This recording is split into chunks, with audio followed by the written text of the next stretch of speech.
Hey guys, and welcome to our first ATP match for the Australian Open 2023. Live stream commentary coming to you guys, play by play, of course. And Nadal versus Draper, two lefties going at it. Nadal, the number one seed, Jack Draper, the young and hungry, explosive lefty from the UK. And I am from the UK as well, so it's UK time. It's 3:49 a.m. And yeah, I'm up.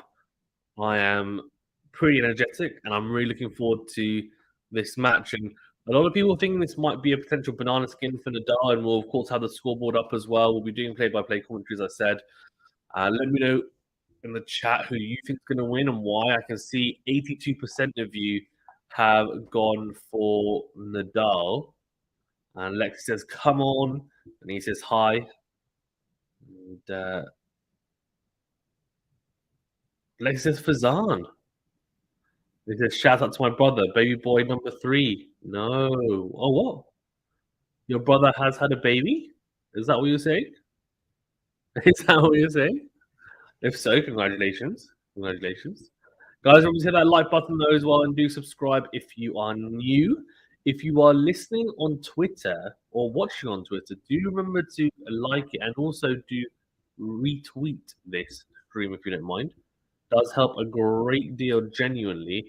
And please also do remember, if you're listening on Facebook, to like it as well and share it. Thank you.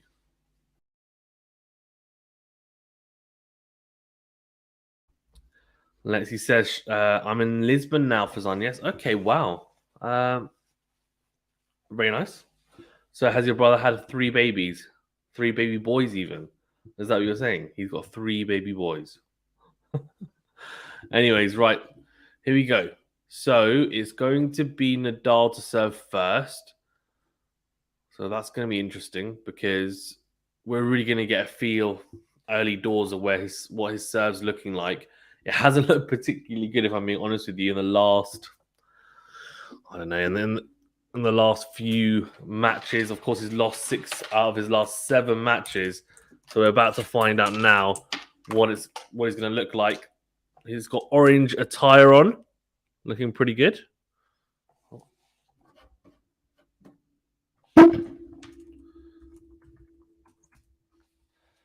So let's see. Right, okay. Nadal starts off with a fantastic serve. Draper not able to get it back into play. 15 love. There we go. Scoreboard is up as well.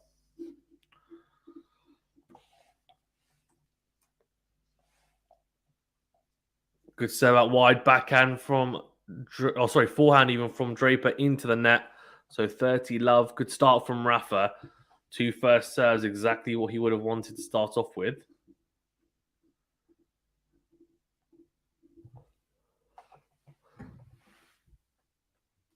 He's got turquoise trainers on. Here you go, forehand to forehand here. Draper does get that serve back into play. Good forehand on the line from Rafa, then goes into in. Forehand cross from Draper. Forehand to forehand here now. Down the middle of the court, Rafa goes down the line. Slice from Draper. Doesn't manage to get it back over the court. Or over the net, sorry, even. 40 love.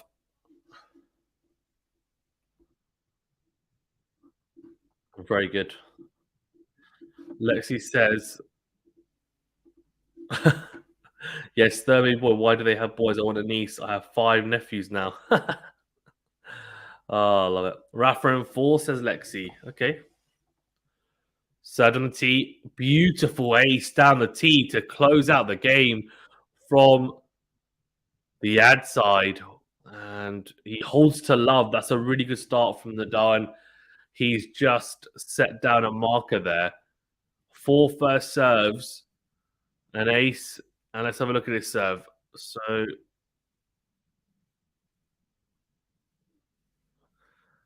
yeah, you can see it's interesting because a lot of people were talking about Rafa's serve action and how maybe he's tweaked it because of the ab injury, right? And he's struggled to go back to how it was. And maybe that's why he's lost a bit of pop on it. But in that game, it looked pretty good, to be honest with you. So, I mean, he's hoping that that's not the case. I think everyone in tennis wants to see him playing at his best. And if Draper's to win, then obviously you want him to beat a good Rafa, right? You don't want him to beat a Rafa who's not playing particularly well because that won't be good for anyone. It's not a great spectacle for anyone.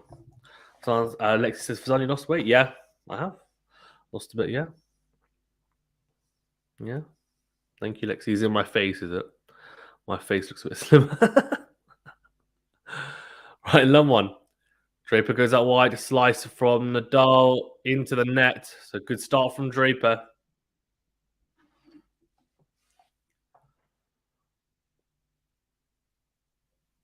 Maybe it's just because I'm wearing black. Black slimming, isn't it?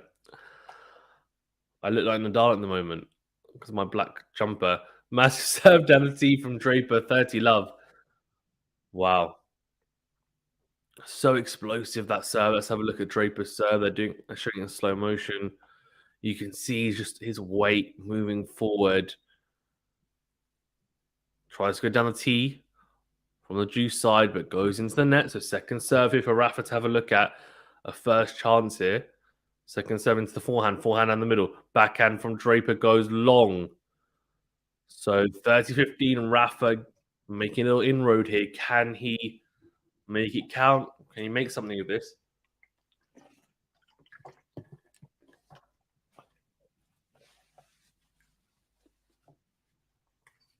Draper won't want to rally with Rafa from the back of the court. He doesn't have incredible shot tolerance, Draper. He'll want to be on the front foot all the time. Second serve into the forehand here. Backhand from Draper. Slice from Rafa on the backhand.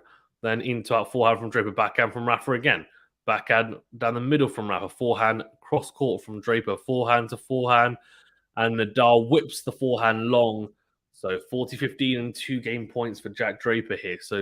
So far, so good for both players on serve. No real issues. A lot of first serves being made. Doesn't look like there's any nerves at all. Draper here looking to close it out. Goes down the tee. Forehand from Rafa goes long on the stretch. Good serve from Draper. Very good. And it looks like that first serve is going to cause Rafa some problems. And he's not afraid to go into the Rafa forehand on first serve as well. And to be honest with you, that is the right thing to do because he's gone down a tee there and Rafa's stretched on the forehand and he's going to struggle there. He will.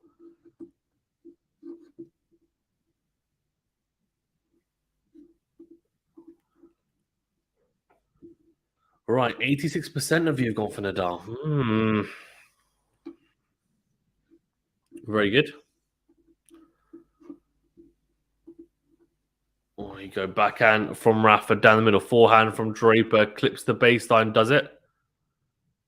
It does. Because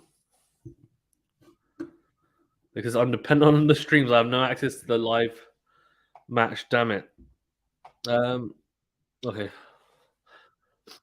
Lexi, if you DM me on Instagram, I can sort you out. I can sort you out, Lexi. Just DM me on Instagram. Instagram? Yeah. Serve into the body, but it is a let, it looks like.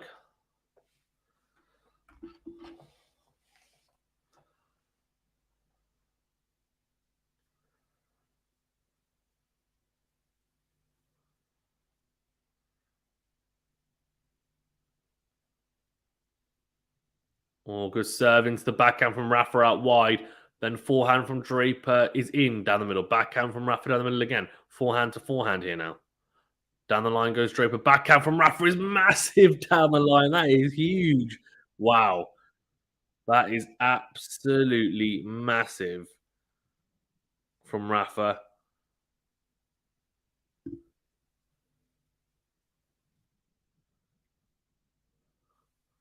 And that backhand is just huge. And to be honest, when Rafa's hitting his backhand like that down the line, that cleanly, that's a really good sign. He seems to be striking the ball pretty well. I mean, I guess the biggest indicator is normally the serve and the forehand, and is he making a lot of first serves, and does it have pop? And then also his forehand as well. Is he hitting it cleanly? And it looks like he's hitting it okay. Daytime conditions do help him as well. The extra bounce, he does like playing in them. Second serve into the forehand of Draper here at 30 love. Into in forehand from Rafa. Forehand down the line, clips the net cord, slice. Great forehand from Draper. Great depth there. Then goes into out, comes to the net. Rafa passes him. Oh, that's a lightning pass. He, oh, that is, wow. He took that so early, the backhand. It's almost like he swatted it away to say to Draper, you know what? You are not going to get to the net and you're not going to be able to volley past me. You're not even going to have the chance. And Rafa so quick there. There was a question mark around Rafa's ability to get around the court. He looked like he was a little bit slow in some of his previous matches, but it looks okay at the moment. Good serve into the backhand of Draper. And then Rafa crunches a forehand cross court. Draper on the stretch tries to slap the forehand desperately, but slaps it into the net. So it is 2-1, still on serve.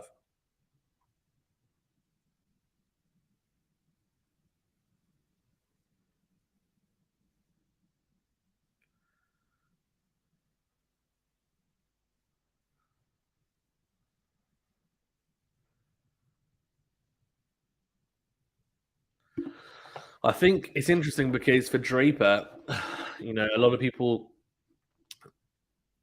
will be pretty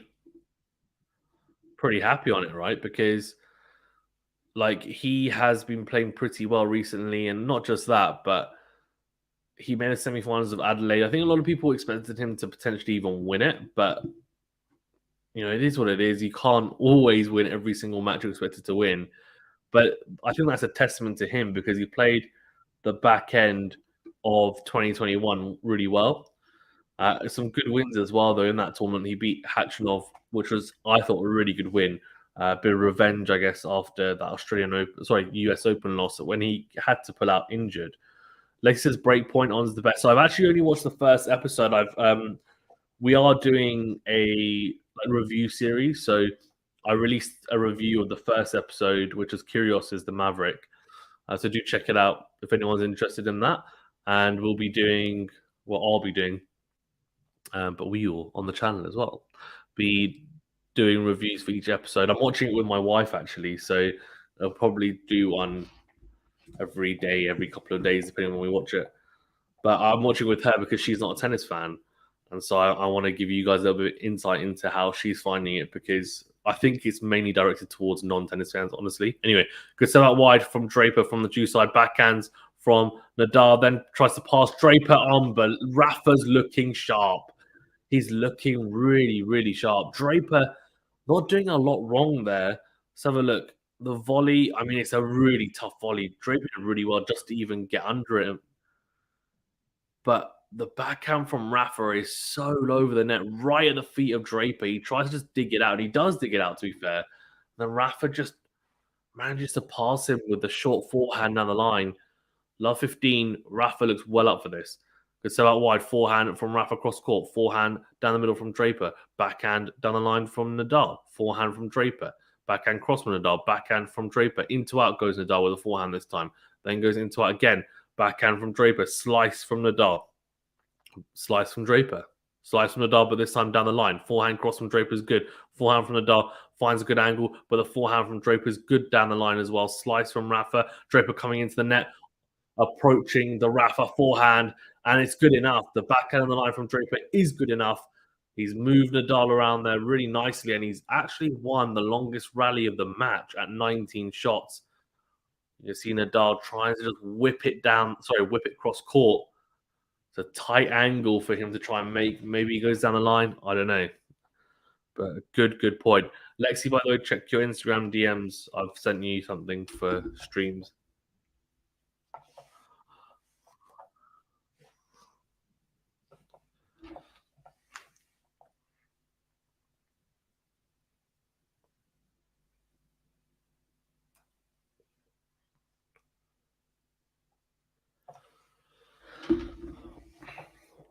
Forehand from Drape on the second serve is good. Just arcing away from the forehand of Nadal. Again, comes into the net, Draper. I'm liking this. I'm liking this intent to attack the net. And Rafa hits the backhand pass, buries it in the net, trying to go down the line. So that's a pretty low percentage shot there. But Draper's making him play it. It's good. 30-15.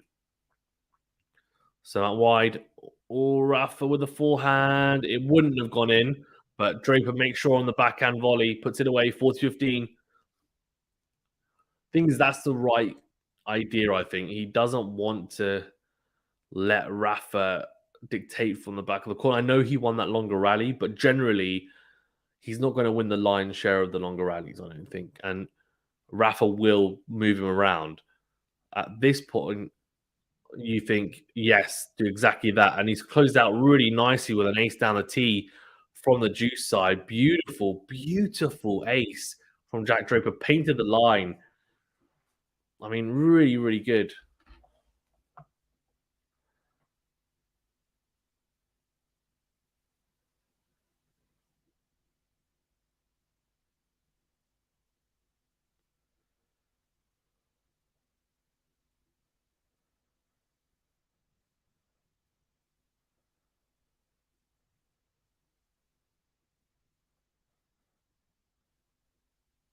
Yep.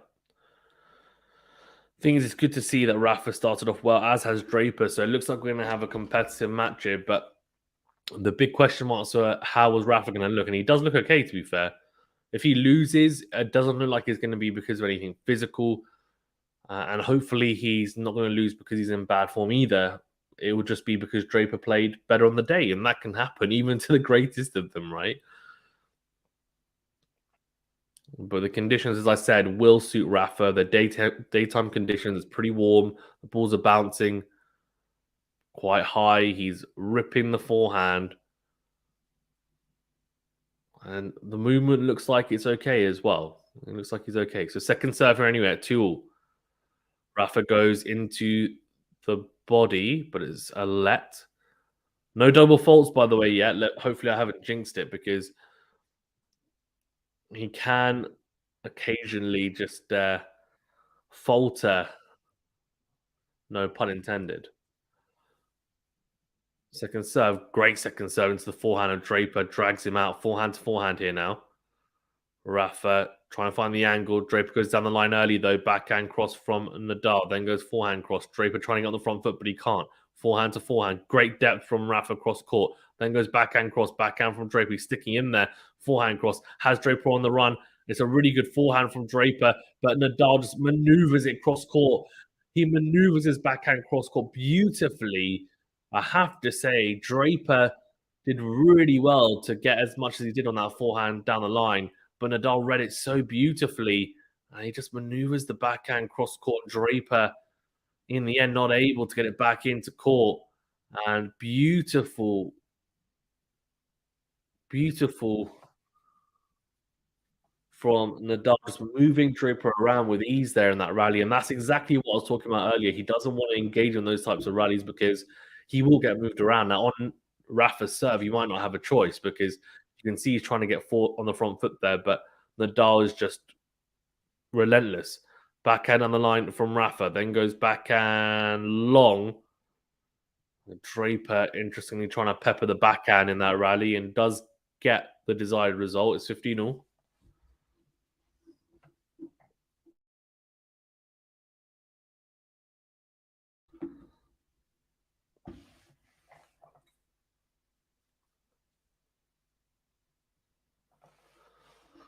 All right, so 15-all. You see Rafa is dripping with sweat on the on the court. Goes down the tee. And the forehand from Draper is really good. Great return. Then goes in to win Rafa. Forehand on the line from Draper. Backhand on the line from Rafa is good. Draper on the stretch on the forehand goes long. Really good. 30-15.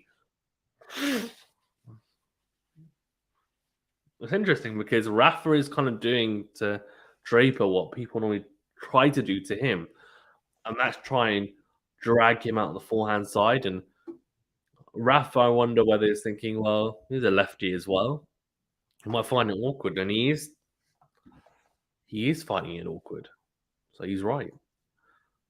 Serve into the body from Rafa, backhand from Draper is good though, into the forehand side of Nadal. Into in forehand from Nadal. Then goes backhand cross, backhand from Draper, slice from Nadal down the middle, forehand from Draper down the line, backhand cross from Rafa, backhand the line from Draper is good.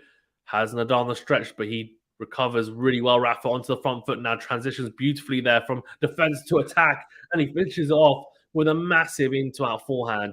40-15, beautiful from Rafael Nadal. And at one point in that rally, he was on the stretch on the forehand and he recovered beautifully. And the defensive forehand that he had to hit just got him back to neutral straight away. And then he just transitioned to attack very quickly. There's 17 shots that last rally, and a good example of what I've been mentioning throughout the start of this match, which is Nadal is going to win the lion's share of these longer points, and Draper will just have to try to shorter them. But it's a beautiful serve out wide from Nadal from the juice side. Ace number two. It's 3-2 to the Spaniard and the number one seed. And so far, so good if you're a Nadal fan. If you're a Draper fan as well, so far, so good because he's sticking with him. It's on serve, and it's been a good start from Nadal. They've got, oh, let's see. Nadal's saying something to the chair umpire. Bring the towel. Something along those lines.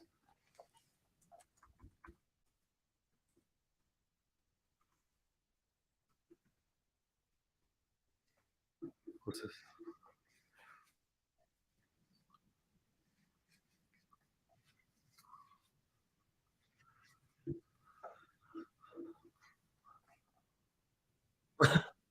Oh, okay, he's talking about the towels.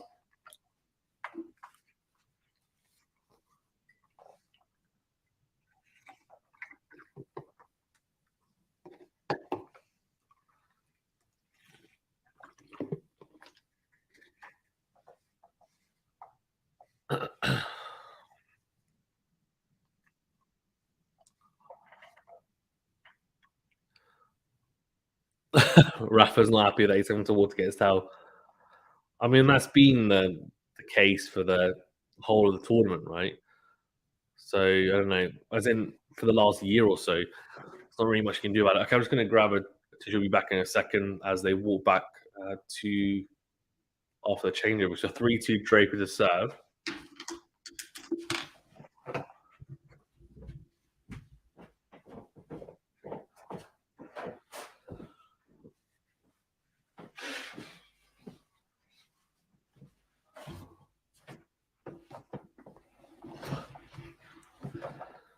Right, here we go.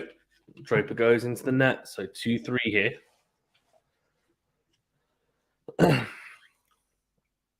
Second serve. Into the backhand of Rafa, backhand cross, backhand from Draper, slice from Nadal, goes wide. So 15 love.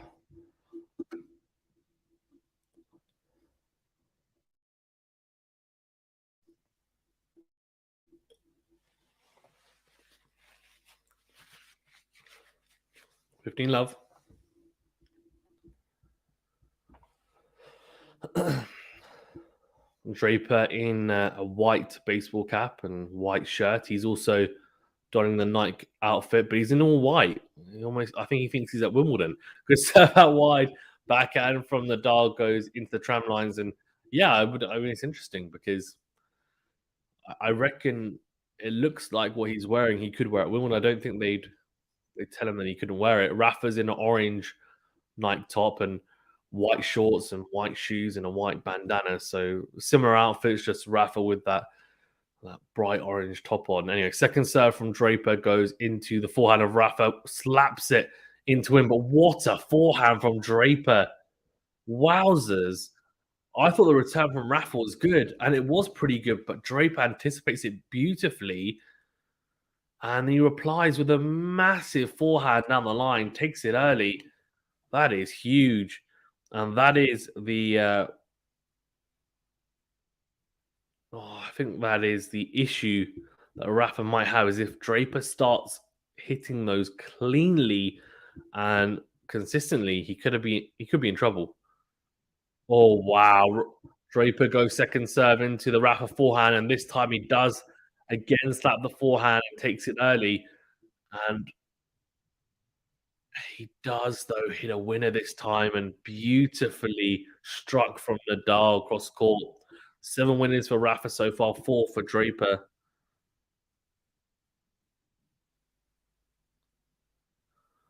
Good serve into the forehand of Rafa down the tee. He closes it out beautifully as Nadal goes into the net with his own forehand on return.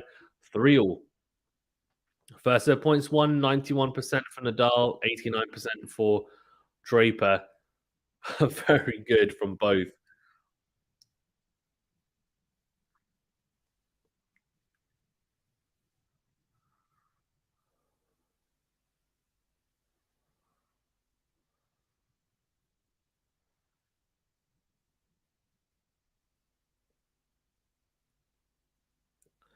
Right, 3-all. We're starting to approach the business end of this first set. About to find out what Rafa's all about now. So out wide, backhand from Draper. Drop shot from Nadal. Draper gets there, dinks it, approaches the net, but the approach isn't good enough. A little bit awkward for him there on the stretch. Goes backhand and just prods it down the line, but it's right into the strength of Rafa. It sits up nice. He's got a lot of time, and he just whips it cross court. Let's have a look. How deep was that approach? It's not good enough. It just sits up nicely. It's awkward, as I said. It's on the stretch, and really what he needs to do is either find an angle or go a lot deeper with that approach, and then he gives himself a chance. But there is a little bit of a sitting duck, unfortunately. 15 love. Good serve out wide. Forehand from Draper. Forehand cross from Nadal. Forehand from Draper goes long. So it is 30 love.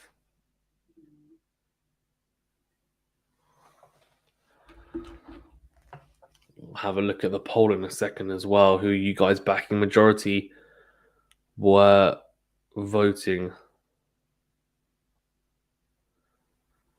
for Nadal. Good serve from Nadal and Draper. Oh, I thought I kept the baseline, but the forehand return is just long. I think they've got automatic line judging. I'm pretty sure at the Australian Open. Yeah, looks like it. There's no line judges, so can't really complain about any calls because it's all automatic. Hawkeye's in effect all the time. Serve down the tee from Rafa. No, it's a long, just. Second serve coming up. You can see just the ball kids on court, so a lot more empty than you might find at, say, Wimbledon. Second serve. Interesting. Now, that's not a good sign. He's gone into the net. Now, if you're going to do it, you do it at 40 love. So that's his first double fault of the match. Probably not not a reason to worry at this time, but if he hits another one close together, if he hits 2 double faults close together, that's when you start to worry. Let's see. Anyway, 4-15. Goes on the tee. It's a good first serve. Forehand from Draper is really good down the middle. Then goes forehand cross. Again, forehand on the stretch from Nadal. Backhand cross on Draper. Oh, that was a big, big chance. Really, really big chance from Draper to try and make it awkward for Nadal. Open court, backhand cross court, misses it, goes long, puts too much mustard on it. So Rafa does hold 4-3. Nikita says, Vamos, Draper. Wow, okay, so you're cheering on Draper, I'm assuming, because Vamos would assume that you're cheering on Nadal, or are you cheering on both? That's the big question, isn't it? And Nadal, 79% of you have gone for Nadal to win, and 21% Draper. Guys, as well, thank you so much for tuning in. Really do appreciate it. Remember to hit that like button and do subscribe if you are new. Also, there's a link in the description in the video or live chat even, which you can join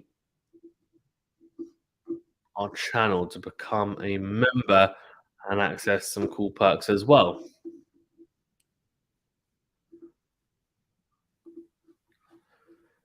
So,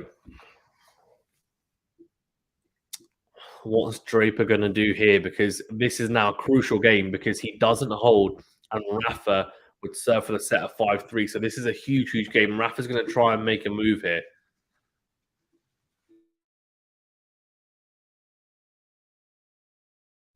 This is where Nadal tries to make his move.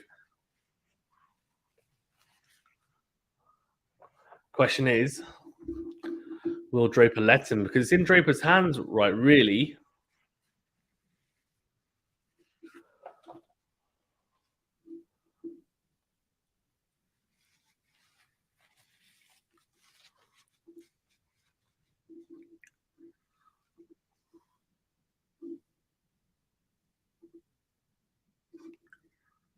All right. What's going on here? Rafa's not happy with something. Oh, he's not happy. He's given the racket to get restrung, I think, and he wants the racket back. It hasn't come. He does have these idiosyncrasies, Rafa, doesn't he? These little quirks.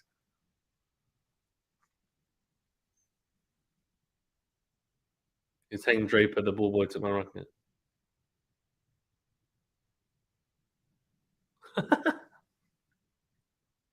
The ball boy took my racket. That's so funny. He's like, the ball boy took my racket. This is so cute. Vamos Draper. So he's taken a new racket, I think, and he's like, I think Rafa has these really interesting little idiosyncrasies where I think, knowing him, wouldn't be surprised at times if he has one racket for serving and one for returning. I mean, that's kind of. Or anyway, and Nadal looking at his box, being like, "What's going on?" Not in a bad way. He's kind of like tongue in cheek, but he's you know what he's like. He wants everything just so. Wow, beautiful serve out wide from Draper from the juice side to start off. So an ace, and that's 3 aces for the tournament. So, well, for the tournament, well, I guess for the tournament as well, because it's match number 1. But for the match so far, Alexis Pizarro, I enjoyed your player profiles. Good. I'm glad. I'm glad someone's enjoying them. It's a new concept that I started at the US Open. And actually, I think it's because you asked for them as a member. So yeah, do join our channel and become a member as well. You can do so with the link in the live chat, and you can suggest videos for us to do at QualityShot Tennis. And if they are good ideas and something that we can do in our capacity, then we'll do them for you guys. So yeah. Massive serve out wide from Draper. Again, 2 aces so far. 30-15, Nadal with a return winner for the second point. So 30-15, Nadal trying to make a move. But he won't be able to do much if Draper hits aces like that consistently. It's not much to go on at the moment. This is a good return from Rafa, is it? It's decent. Drop shot. He's at the net, Rafa. Oh, beautiful. Really great defensive return point there from Nadal. He was on the stretch on the return. He manages to hit the forehand short into play. Draper goes drop shot, and the drop shot is pretty good, but Rafa is so quick to set off. And then Draper tries to pass him cross court with the backhand, but the volley from Rafa is really good anticipation. Beautiful 30-all. There's a fist bump. What does that mean? That means he's got a little inroad here.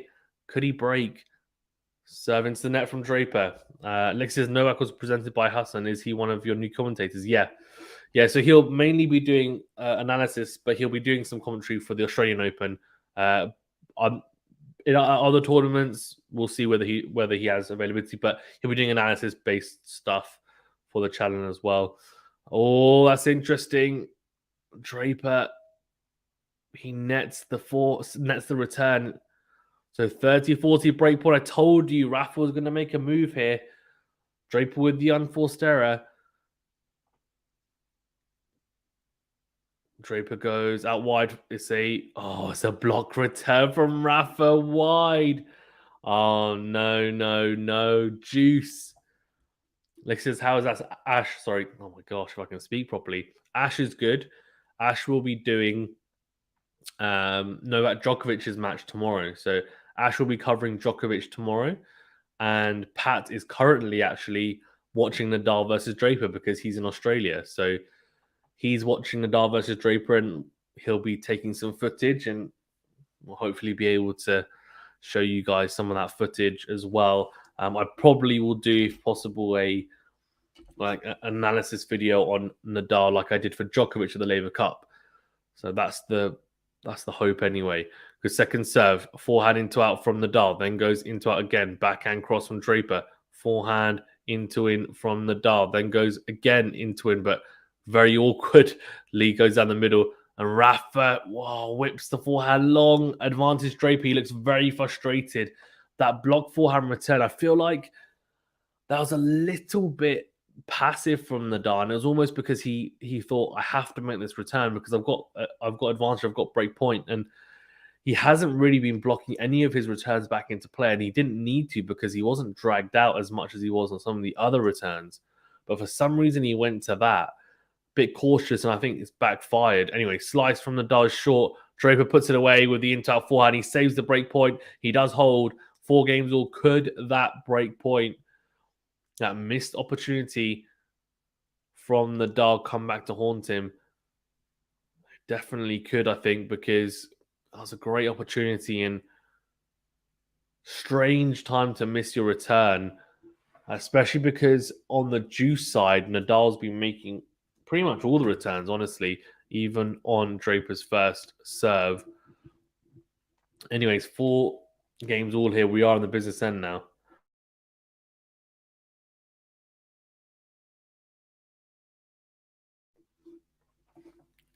Lexi says Pat is one lucky guy. He is. Good turn on the tee from Nadal.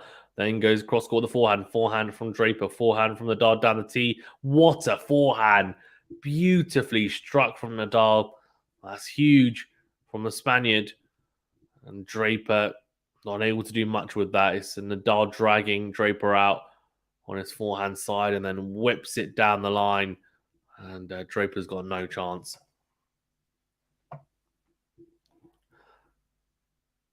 All right, 15 love.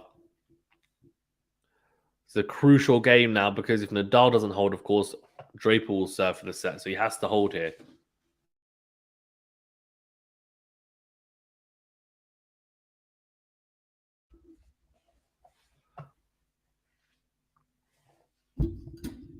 Love. Good second serve into the forehand of Draper. Then Nadal goes forehand cross. Forehand to forehand here. Down the middle of the court. Draper changes it up and goes cross court, as does Nadal. Now they're in the forehand to forehand cross court exchange here. Draper goes early down the line, and he tends to be the one that goes down the line first. That time, though, it backfires as he misses it. So 30 love. It's interesting that he doesn't want to get caught up in that rally. It's almost like he doesn't quite trust himself to be able to keep up with Rafa in the forehand to forehand exchanges for a longer period of time. And so he tries to change up. I guess as well that feeds into the theory that he's probably not going to win a huge amount of points in the longer rally. So by going down the line, changing direction early, he's trying to force Nadal to be a little bit uncomfortable, potentially, is what he's probably thinking. But massive serve from Rafa from the juice side out wide. Draper doesn't even move. That's ace number 3 for Nadal. 40 love. He's got 3 game points. He's brushed that missed breakpoint opportunity aside and said, doesn't matter. I'm still going to hold comfortably here, and I will win the set, is what his mentality will be, of course. So the first serve clips top of the net cord and drifts wide. So second serve here for Draper to have a look at.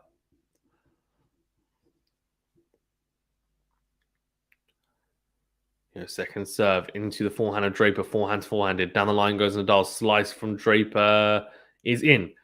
Nadal goes into the forehand again. Backhand from Draper is good. Great backhand on the line. Then goes forehand down the line as well. He's sticking in here really well. I have to say that was very good from Draper. In the end, he does end up losing the point with the backhand going long, but his defensive work is pretty good, Draper, I have to say.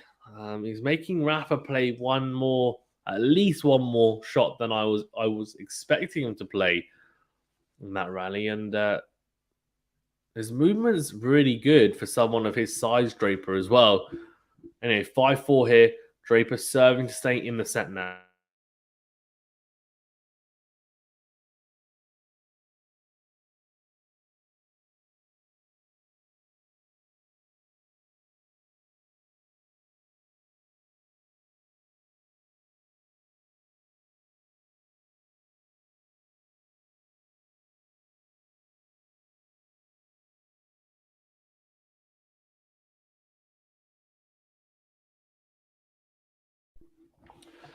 Right, so 4-5, and I'm not sure.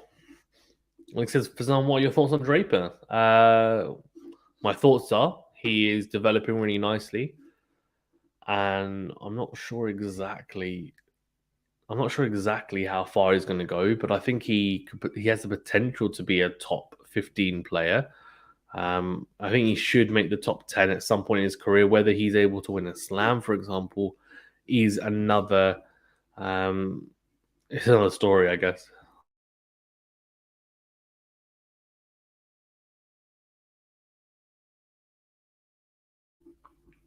So 4-5 here, and Draper will serve to stay in this first set. He's already saved a break point, so that's a big tick in his box. And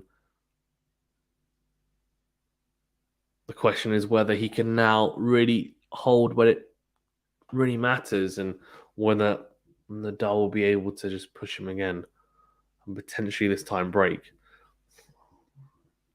Not many upsets today as well so far.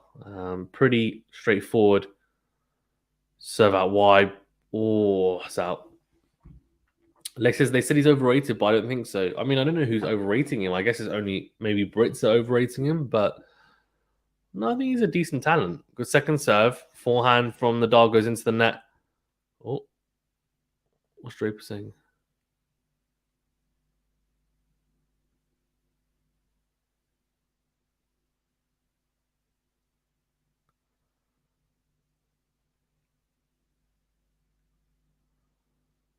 Oh, what's Draper saying?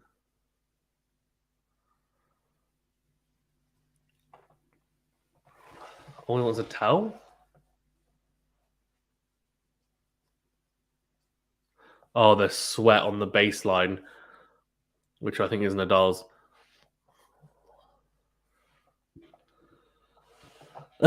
Draper's cleaning it himself. I'll just clean it. Rafa is just a waterfall at the moment. And it goes down the tee. Massive ace down the tee from Draper from the ad side. 30 love. Wow. Wow, wow, wow.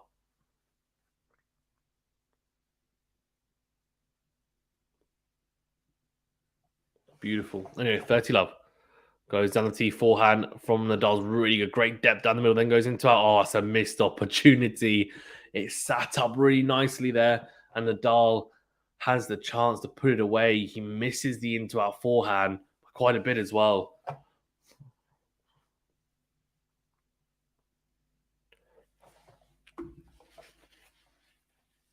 $40 love. And it could serve out wide from Draper. Wow, ace. Massive serving from Draper. He holds with ease, 5-all.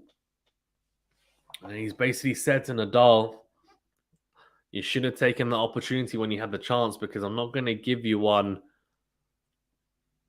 I'm going to give you one as easy as you might expect. 6 aces for the day so far. Draper is looking very good on serve, honestly.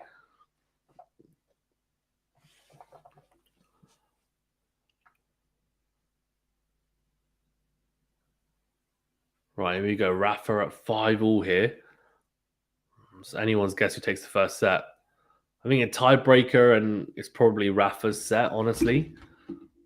But it really depends on Draper, because he serves the way he's serving. It's going to be really tough for Rafa to get any inroads on Draper's serve. He's had one break point opportunity, but that's it. Been slim pickings. Anyway, into and forehand from Rafa after a short return from Draper. And Draper goes forehand into the net. So it is 15-love. Second serve there as well from Nadal and does the job. Lexi says, imagine all tie breaks. Look, it could happen. It really could happen. When you have someone who's as big a server as Draper, it's tie breaks can always be on the cards, and something that I'm sure people wouldn't be too surprised about. But yeah, for all three sets, very unlikely. But it could happen. It could happen. It's also very harsh when that happens on the loser, because if you lose in straight sets and every set is a tiebreaker, I mean, you've not played a bad match, right? But you end up losing in straight sets. It's a pretty. I imagine it must hurt quite a bit. Anyway, second serve from Nadal goes down the line with the forehand, beautiful forehand, smash opportunity, puts it away easily. One of the best overheads in the game, Rafa. And to be fair, that was a very easy one. Even lets it bounce. It's a very short ball to put away.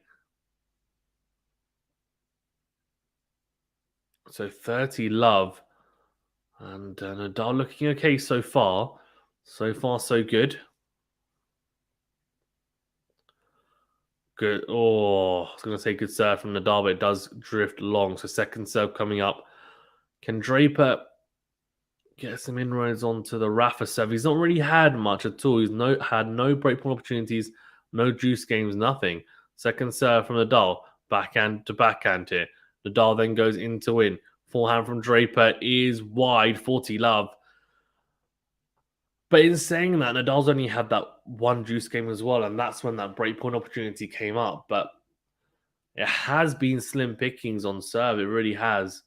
And that's why you almost felt like that moment was pretty important. But Nadal has kind of brushed it to one side and said, we're just going to have to get on with it. It happens. Carlos Moya in Nadal's box. And Nadal goes down the tee with the serve. A backhand from Draper is short. Nadal has the opportunity to just go through the backhand side and attack that ball, but he doesn't miss it. He goes into the net, so 40-15. Doesn't close it out to love.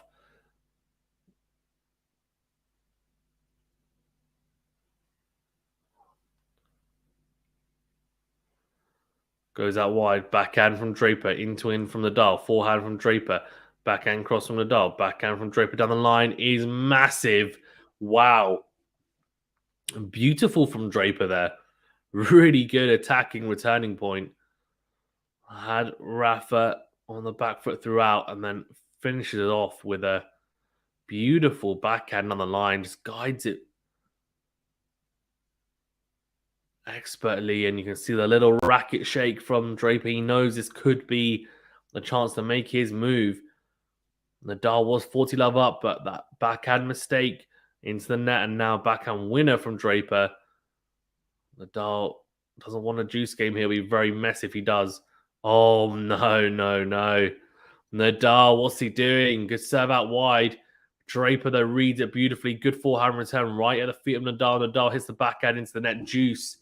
This could be his chance. And if Nadal was to get broken here, I'm telling you now, Nadal would kick himself big time, because he had that chance earlier in this set. He didn't take it. Now Draper's manufactured something here. Nadal, a couple of mistakes as well. Switched off a little bit, Nadal, after being 40-love up. Almost maybe thought he'd taken the game, but he hasn't. Good return from Draper. Nadal suddenly doesn't look as menacing as he once was. But Draper goes into the forehand into the net, and he looks so frustrated. Mistake from Draper, and he knows that was a big opportunity. He was on the front foot there. He was on the front foot, and he misses a regulation forehand. He goes, no, he can't believe it. Lex says, Draper, oh my lord. Lex says, I just cannot like Draper, but come on, Rafa. Right, so game point. He's got another game point. Rafa, can he close it out? Well, the first serve's long, and then Draper's return is kicked away by Rafa expertly. Great football skills. Second serve from Rafa goes into the forehand. Draper is... Oh, it's out just. Tell you what, it looked like it could be a really good return from Draper. That would have dragged Nadal out big time, but instead he just misses the line. So he does hold in the end. I mean, a very messy game, to be honest, but I mean, we kind of expect that from Rafa now and then on serve. Doesn't hold as easily as a Novak or a Federer generally.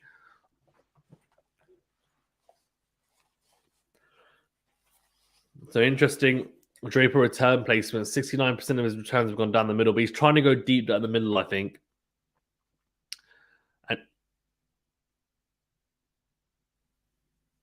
And interestingly, I guess that probably hasn't been good enough because you can see the depth isn't as consistent as he'd like. He probably needs to try and, attack the backhand more in return. But the issue is that if he starts doing that, does he miss a lot more returns potentially? So I guess he's thinking, well, I need to make as many returns as possible, give myself a chance. So it's a real balancing act.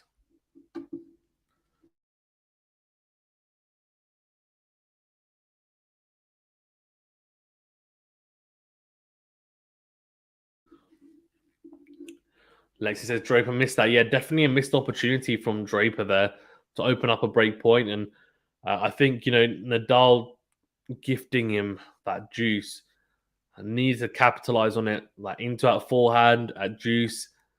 Big moment. And unfortunately faltering in that big moment, Draper. Anyway, serving again to stay in the set of 5-6 here. Are we going to get a tiebreaker for the first set?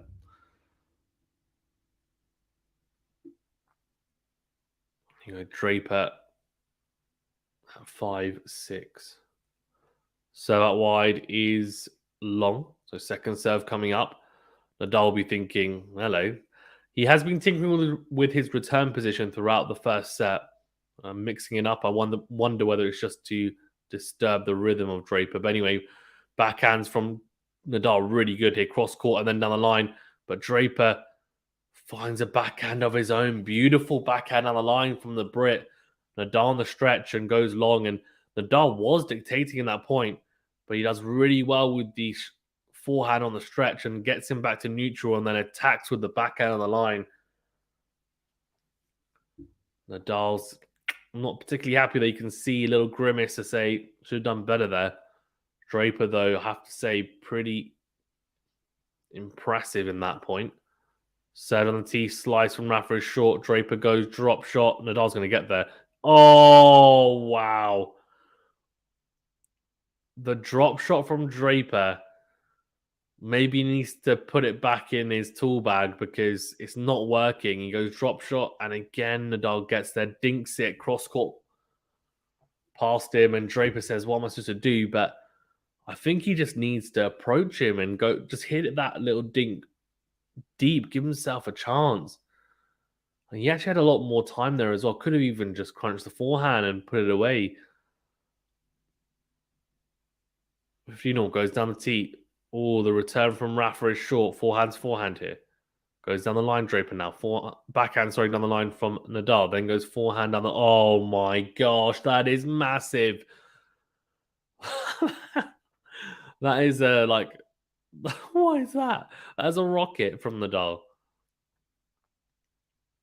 That is a missile down the line from Nadal. It really is.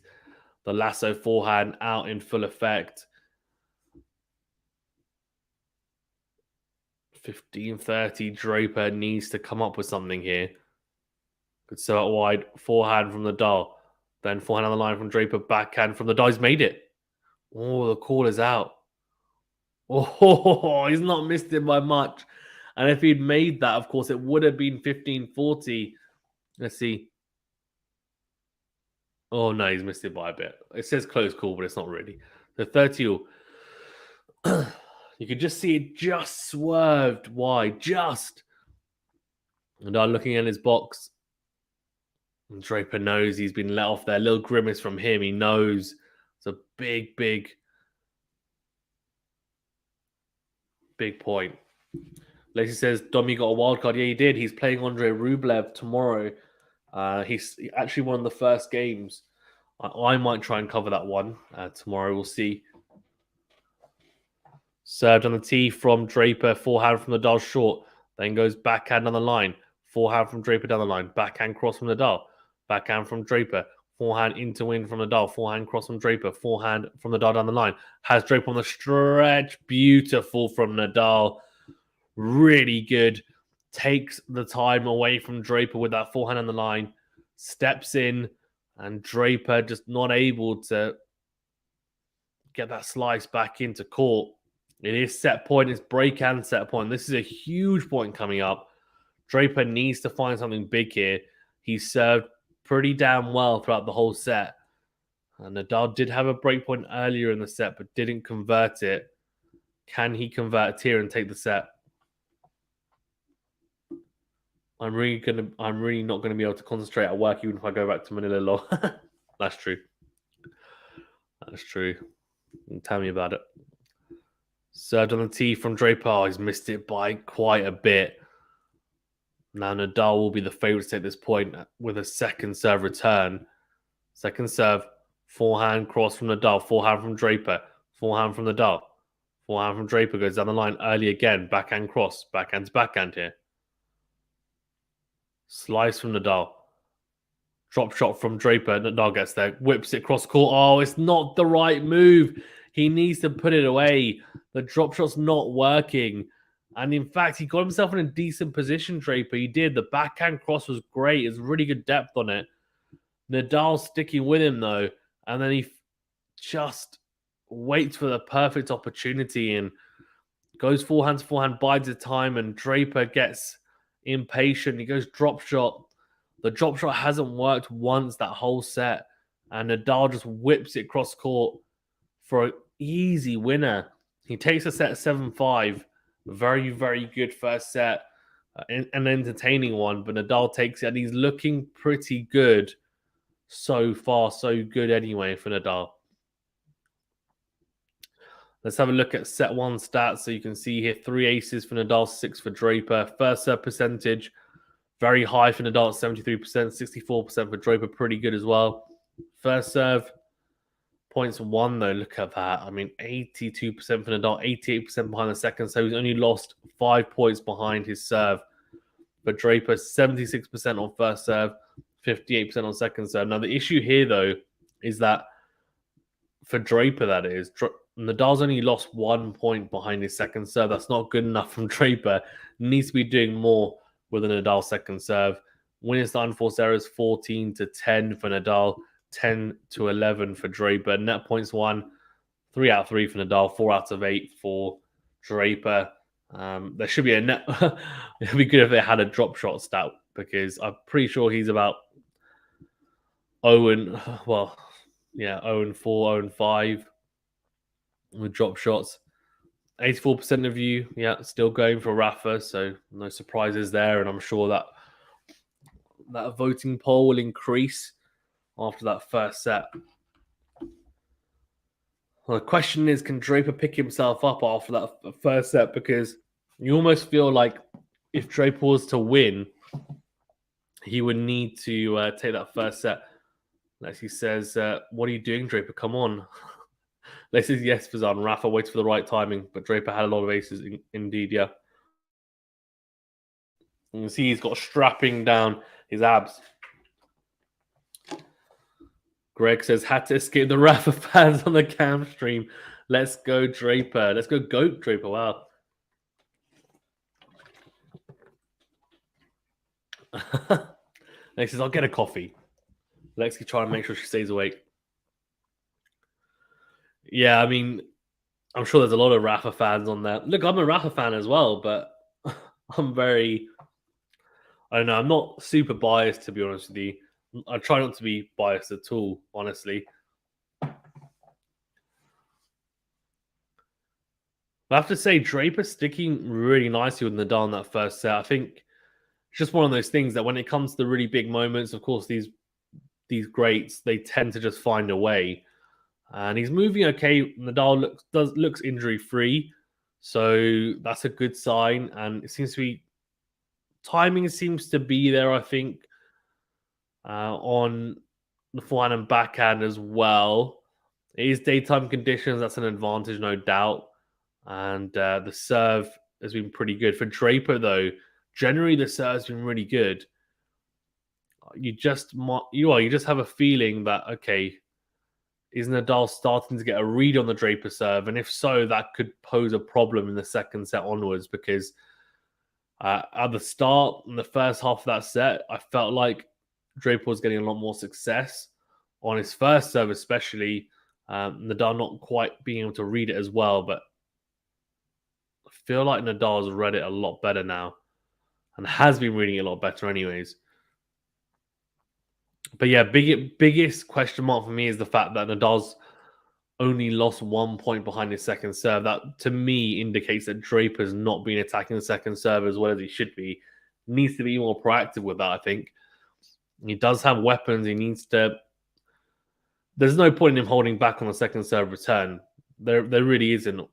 He may as well go for it, because I just think there is absolutely no reason for Draper to then hold back, because at the moment it's not working. So he's not winning any points on second serve return.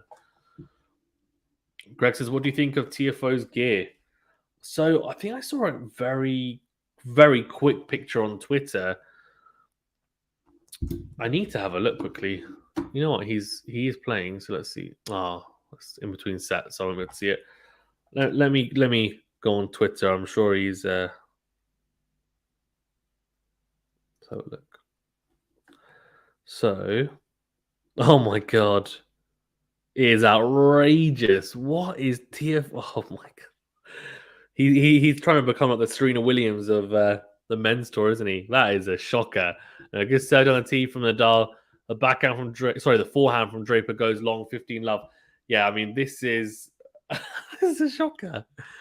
It's the fact. I think it's actually mainly the fact as well that it's like the shorts and the top are like the same color, and it's not even like a t-shirt. It's a vest, right? It's a sleeveless top. Come on, TFO.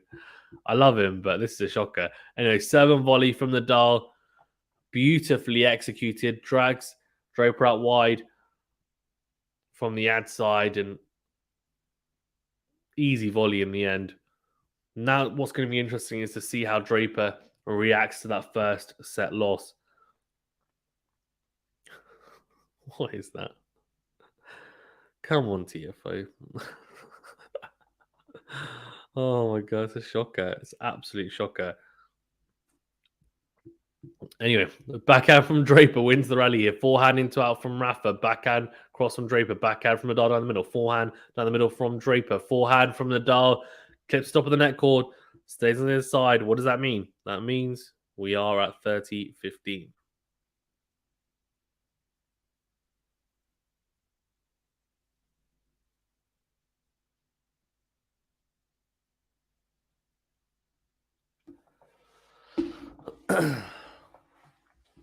Draper needs to be more aggressive, I think.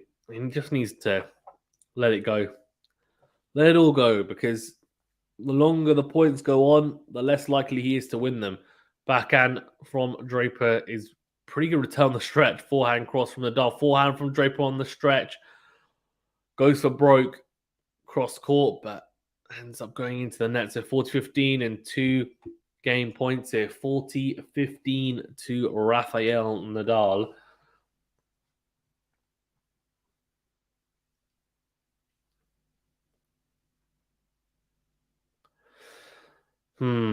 So I'm really wondering what Draper can do, to be honest with you. And I guess the biggest issue as well is that I'm talking about a second serve return. He should do better on it, but Nadal was serving at above 70% first serves. So it's then tough to say, well, okay, you're putting a lot of emphasis on the second serve return points. And yes, that would help, but he's not making a lot of second serves or giving him a lot of second serves to attack. Anyway, down the middle of the court, we go at 40-15. Nadal misses the forehand, goes long. So 40-30. This is an opportunity now for Draper. This next point could be really big. Nadal a little bit passive in that point. I'm not sure why. He occasionally tends to slip into like grinder mode and just says, okay, I'm just going to go down the middle of the court with you. And it's almost like they're rallying at the start of, when they rally in the warm up, that's almost what it seems like. And it's a bit of a strange thing to do, if I'm being honest with you, especially when you're in front and you're winning on your service game. It's a weird thing to do, in my opinion. But anyway, 40-30. Second serve here. This is what I was talking about. Can Draper make it count? Forehand, cross court is good. Great depth. Forehand here now. Great angle found from Nadal. Really good from Draper as well. He does make it count. He does. Really good movement across. Finds a good forehand cross. Nadal tries to go for broke down the line with a forehand. He misses it. So juice. He had 2 game points, Nadal, and he hasn't put it away. Mistakes from Nadal. That now means we're at juice. It's going to be another messy game. And even though I think Nadal's been reading Draper's serve better, it seems like Draper's starting to get a better read on Nadal. So not just that, but in the rallies, Nadal's starting to make a few errors. Serve into the net from Nadal. We did see, especially at the Australian Open last year, he would lose, quite often he'd lose a set right here or there because he's have a dip in form. And I'm wondering whether that could be the case here. Second serve, forehand from Draper down the middle. Forehand to forehand here. Forehand on the line from Draper, then goes backhand cross. Backhand from Nadal. Backhand from Draper into out from Nadal now. On the forehand side, backhand on the line from Nadal. Forehand from Draper is just wide. It's the right play, actually, to go behind Nadal. He just missed it. Just not giving himself quite enough margin for error there.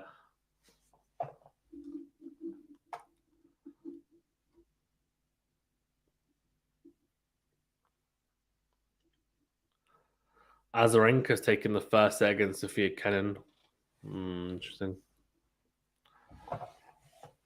Serve from Nadal is a let, it looks like.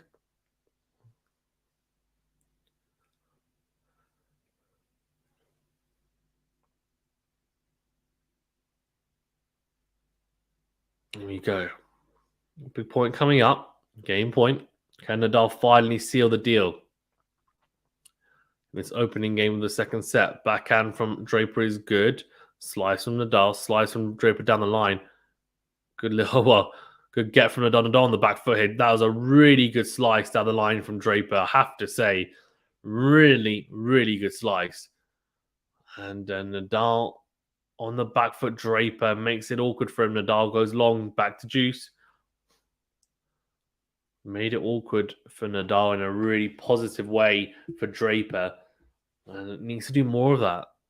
Disturb the rhythm of Nadal, and that was a good construction of that point, that's for sure.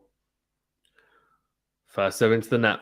Second serve coming up. This is a big chance for Draper to open up a break point early in the second set.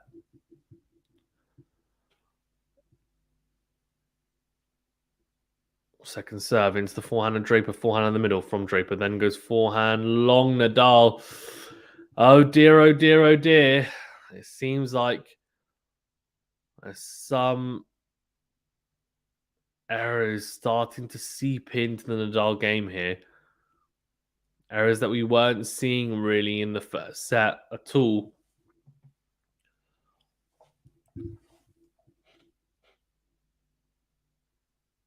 So it is breakpoint Draper's first of the day, the first of this match. Start of the second set. Forehand to forehand here now. Forehand on the line from Draper. Backhand down the line from Nadal. Then goes backhand in the middle. Great backhand. Clips the baseline. Forehand to forehand here. Draper again goes down the line. Backhand down the middle from Nadal. Then goes backhand cross. Backhand cross from Draper. Slice from Nadal down the line. Forehand cross from Draper. Forehand from Nadal short. Draper goes cross court, comes to the net. Nadal tries to pass him. Oh, he can't though. He whips it cross court Nadal, but there's no angle on it whatsoever. Draper with a good drop volley. Nadal doesn't look happy, but he's got broken in the opening game. And I have to say that's a really poor service game because he was 40-15 up.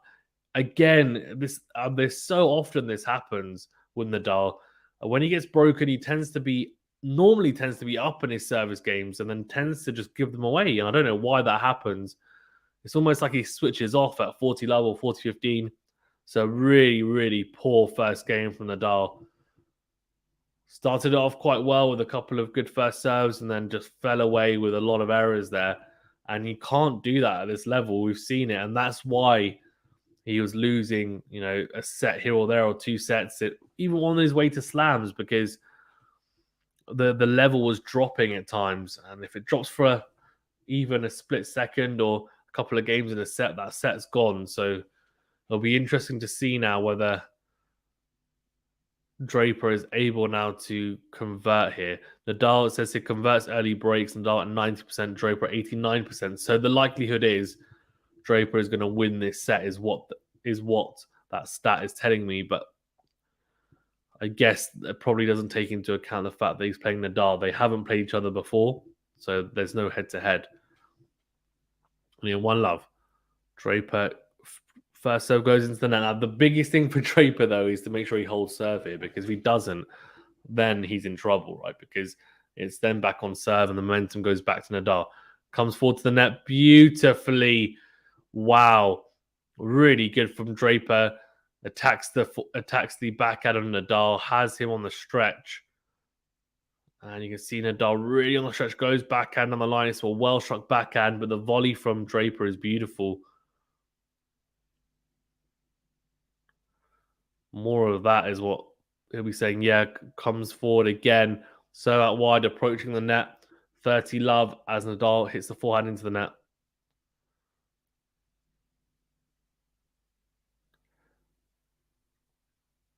He is making the returns, but it's looking a bit awkward. That second return, though, of course, Nadal goes, that ball is flat. And the chair umpire agrees with him, so he keeps it. 30 love. Serve into the forehand, and Nadal goes down the middle with the forehand. Then on the stretch goes squash, shot forehand, long. 40 love. Wow. Yeah, Draper just flattening out that forehand, and Nadal on the stretch. We know he doesn't like being on the stretch on his forehand. Second serve here. 40 love, though. This has been a very impressive service game from Draper. Goes into the body of Nadal. Nadal backhand into the net, 2 love. And that's a really, really good game from Draper.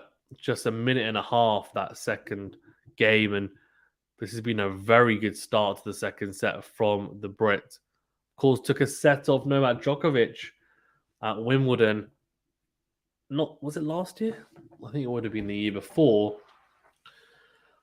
No, it might have been last year, actually. Took a set off Djokovic in the opening round, if I'm not mistaken, and Djokovic, of course, went on to win pretty comfortably. Are we going to see a similar story today, or would he potentially even win? Who knows? What's going on? Oh, it's starting to rain.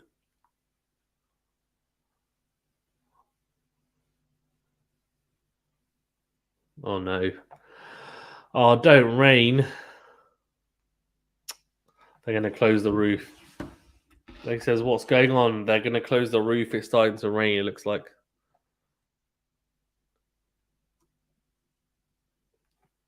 I don't know how long that's going to take. Normally at Wimbledon, it takes a little bit of time.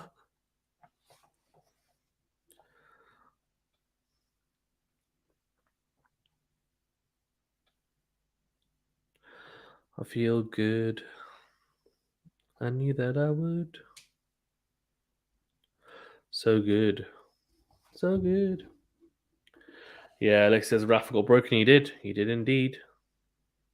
Alex says, I don't want to sound too happy. Well done, Draper. That's okay. It's good. You're entitled to cheer for whoever you want.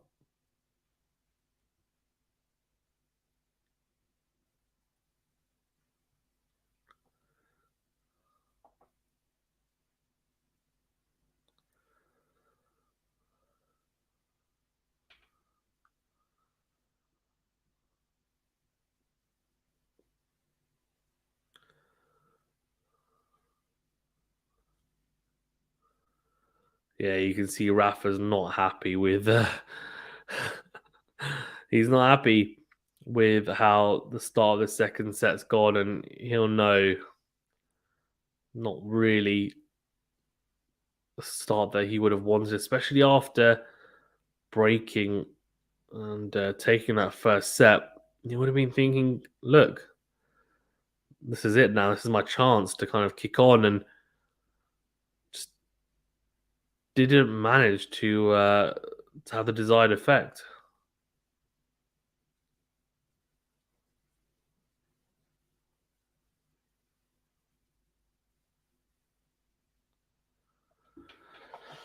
Greg says rain to slow the momentum, maybe. Although it looks like they're going to let it pass because it's just a little gentle showers. I don't know if they're closing the roof. It looks like the roof's closing, maybe.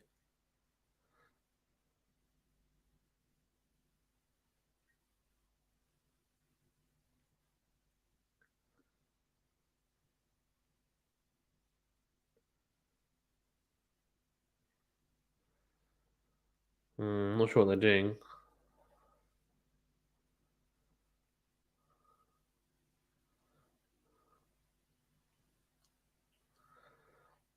Do do do do do do do. I knew that I would. So good, so good.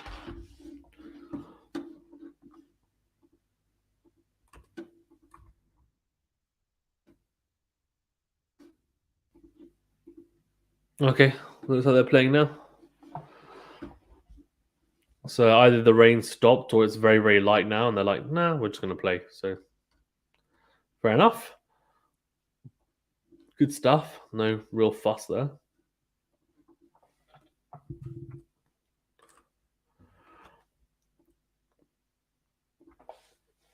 So it is Nadal to serve here at love 2. Served on a tee, Draper with a decent forehand return, but it sits up nicely for Nadal, and he just goes, "Thanks very much. I'm going to hit it into the net." Oh, God. Nadal has had a massive dip here and needs to pick it back up ASAP. Otherwise, this set is going to be gone, and chance of a straightforward victory will be down the toilet. Good return from Draper, clips the baseline, forehand to forehand here. Down the line goes Draper, backhand cross from Nadal, backhand from Draper, massive backhand. Nadal goes forehand cross. He's moving Draper side to side, but Draper does really well. Gets back to neutral here. They go down the middle of the court, but a mistake from Draper. What a shame as well, because I have to say, really good, really, really good from him. Just to stick with Nadal there. Very impressive.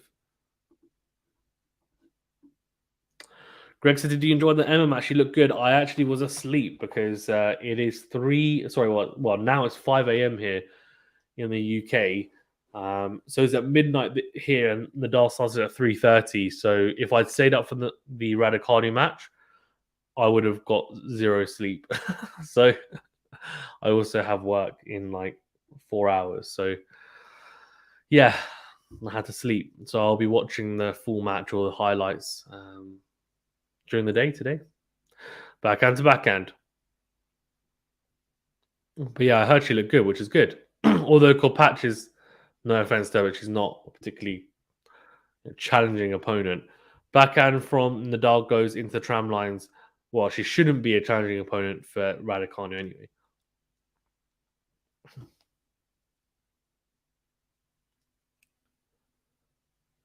So Nadal with a mistake, 15:30. This could be another break.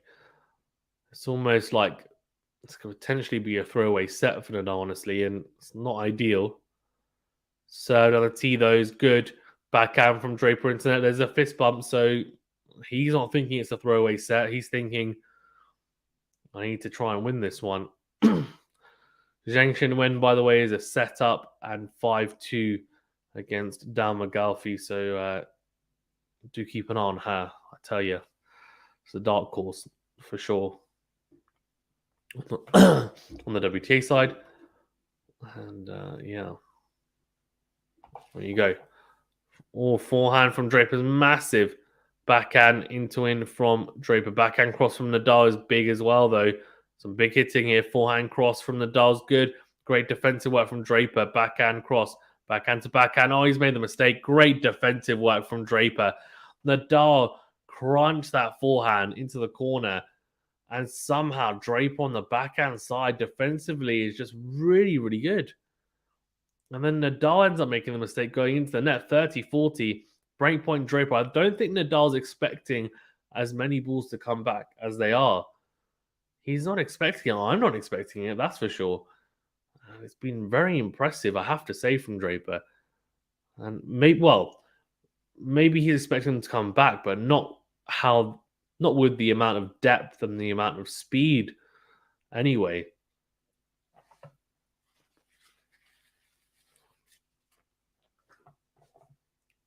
Second serve. Forehand from Draper is good.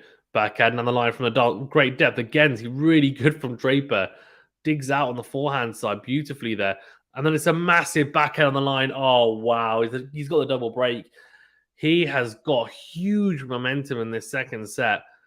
His defensive work on the forehand and backhand side is bloody good, I have to say. And now my real British accent's coming out because I have to say that's really impressive. Nadal's not hitting the ball that badly, but what Draper's doing is defensively being able to stick with him. And Draper really hitting through the ball and he's getting through the courts here. Wow. Yeah, Greg says Draper playing fearless, and I have to say that's pretty much what I was saying, wasn't it? In between sets, I said he needs to just take a gamble. He needs to be a bit more open with his play and a bit more aggressive, and he started doing that, and he's found this little bit of a purple patch, and he's making it count, which is very impressive. So double break, 3-love here. Nadal in trouble. And it's interesting because his win percentage behind his first serve, by the way, at the start of the match, at the start of the second set, after the first set, was around I think it was just under 90%, I think. And now it's at 67%. What? Oh, no way, Greg. Don't say that. It says Kyrgios has pulled out. Mate, he's wrecked my bracket. He's wrecked my bracket. I had him winning the thing. I went so wild and had him winning it. I can't even change it now. Oh, you're kidding me. You're kidding me. Is he injured or is he just pulled out because he's done a classic?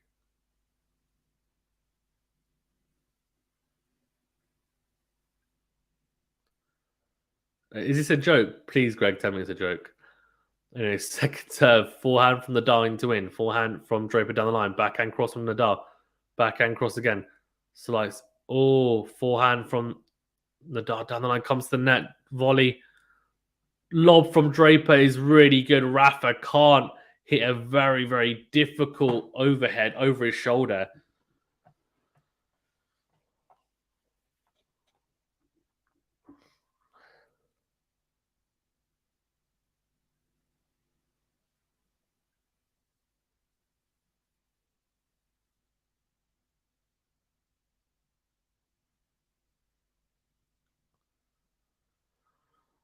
Lex says, yeah, just saw it. Oh, wow. Nick has always been unpredictable. Oh, dear. Anyway. Oh, beautiful serve out wide from Draper. Forehand from Nadal. Trying to pass Draper at the net, and he's been rushing the net beautifully. Great volley at the net from Draper. So if I look again, yeah, whips it, and it's a really good volley. It wasn't an easy one as well. Right as ankles. Beautiful touch.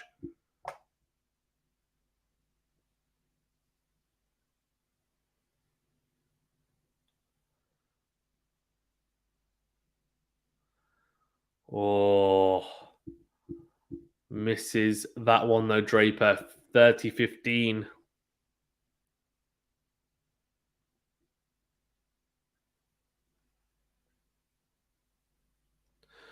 Oh, so he's out with a knee injury.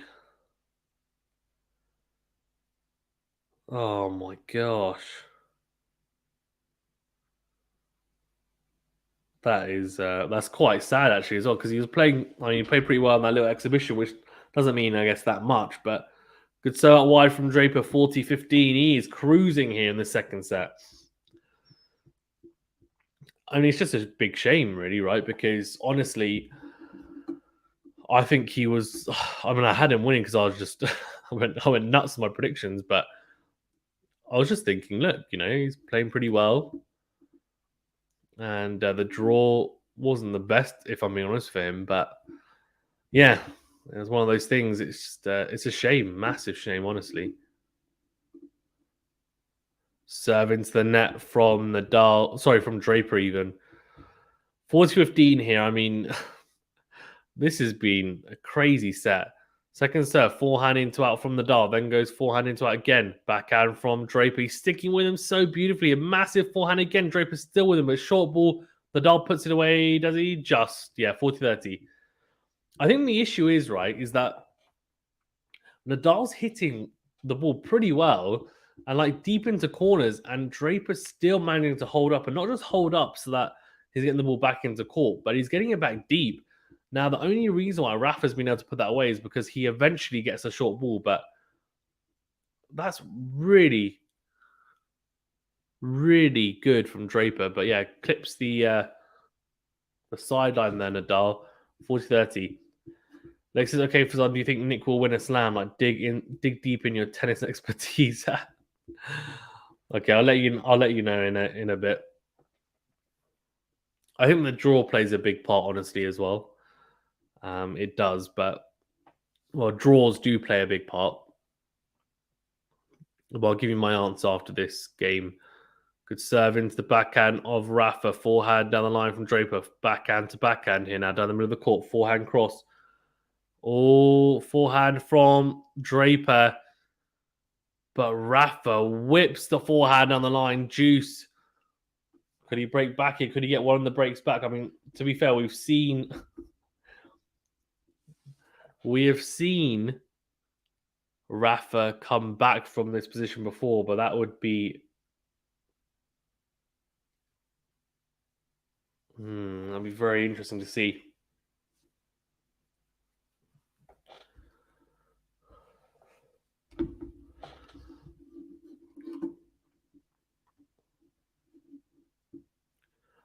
Second serve, backhand from Nadal, forehand from Draper into up, backhand cross from Nadal, clips top of the net cord, drifts wide, and pretty much sums up this set for him, really.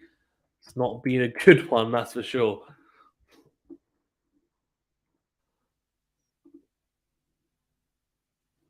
Advantage Draper. Yeah, Nadal just is missing shots that you wouldn't normally expect him to miss, and I think there's a bit of frustration there because Draper is playing so well.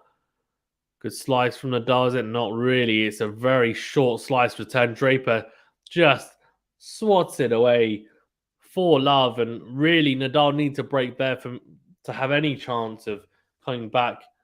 And what's going on? Huh?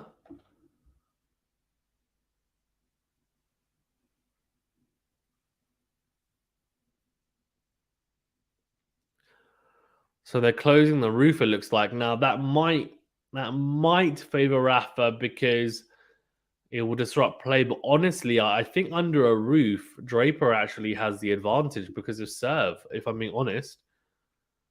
And he's hitting the ball bigger at the moment. So I'm trying to think about how the courts played under the roof at the Australian Open last year, but we didn't really see it much under the roof, did we? Because the weather's normally very good in Australia. You don't really see the roof on most of the time, but I think it plays similar, a bit quicker, no? Yeah, it is raining, so I think they are going to close the roof eventually. Okay, let's go into Lexi's question. So, do I think that Nick will win a slam? It's really, really tough to predict, and I'll tell you why, first of all, and then I'll talk about from more of a tennis analytical point of view. There's a few factors that come to... Well, there's a few factors that you have to consider. And the first one is he going to play all the slams, for example? And we've just seen now he's pulled up because of a knee injury. Now, I'm assuming it's bad because I don't see why he would pull out of his home slam for no reason. But there's going to be question marks after he played the exhibition match against Djokovic only a few days ago. But I guess you can easily get injured at any time in training, etc. So that's fine. And the fact that he's only just pulled out now means that he might have been warming up every tennis player tends to warm up a few hours before their match, and he's probably warming up before his match, and then maybe feeling that knee because he might have felt it say yesterday, and then he's pulled out. So fine. Let's assume that he's going to play all the slams this year, and then for the next 3 years, he might miss 1 or 2. Because this year he's going to play the French Open as well. So, funnily enough, we're going to see him at Roland Garros as his first slam this year, looks like. I think he has a good chance of winning any slam that isn't Roland Garros. So, I think Wimbledon is not a bad shout. And I think if Djokovic, for example, was to lose early at Wimbledon, and at the moment he's so dominant at Wimbledon, but it can happen. Like, you can lose to a top upcoming player, then it wouldn't surprise me. Now, do I think he will win one? Again, a lot of it comes down to how long is he going to play. If he's only going to play 1 or 2 more seasons, then you might say no. But I think if he were to play, say, 4 years more, at least, then I'd say he'll win one, at least. I think he should win one. I think everyone thinks he should win one, given his talent. But whether he will win it is a different story. But if I had to give an answer, I think with his serve is so elite and it never changes. His serve is elite. It's a top 5 serve in arguably one of the best, arguably the best on tour. In some people's eyes, it's the best ever. That's such a massive advantage on the faster courts. So in Australia and Wimbledon, you feel like that's the biggest advantage, right? And then the question then becomes, well, the rest of his game and his return, he's improving, he's training, it looks like he's taking it more seriously. I think a coach would help, but with him, maybe it wouldn't. I don't know. He's a weird person in that sense to really get a read on. So if I had to say, given his talent, given how he's now taking it more seriously, his returning is improving a bit better. He needs to improve his forehand return. That is, improving, but it's still not great. His backhand returns, is serviceable. Serve, as we said, is incredible. Touch and feels good. His shot tolerance is better. His agility and stamina and fitness is generally better as well now. It's good enough. Good serve into the body from Nadal, backhand into the net from Draper. 30 love here. He is 4 love down in the second set, so not really sure what he can do from here. And Lex says, or an easier draw perhaps. And that's the thing. I think he might need a draw to fall pretty kindly to him as well. Like, for example, this draw wasn't great for him. He was going to have to face, I think, Rublev and Rune potentially, and then also Djokovic, like back to back to back. Second serve from Nadal into the body, backhand cross from Draper, forehand into out from Nadal, goes into the net, just slaps it really into the net. 30-15, and it seems like it's just such a strange one because he had so much momentum after going 7-5 up in the first set, but it just dissipated straight away at 40 level, 40-15. Just ended up getting broken straight away, and that's it. Crazy. So out wide, forehand from Draper, forehand to forehand here. Down the line goes Draper, slice from Nadal. Goes long. So it is 30.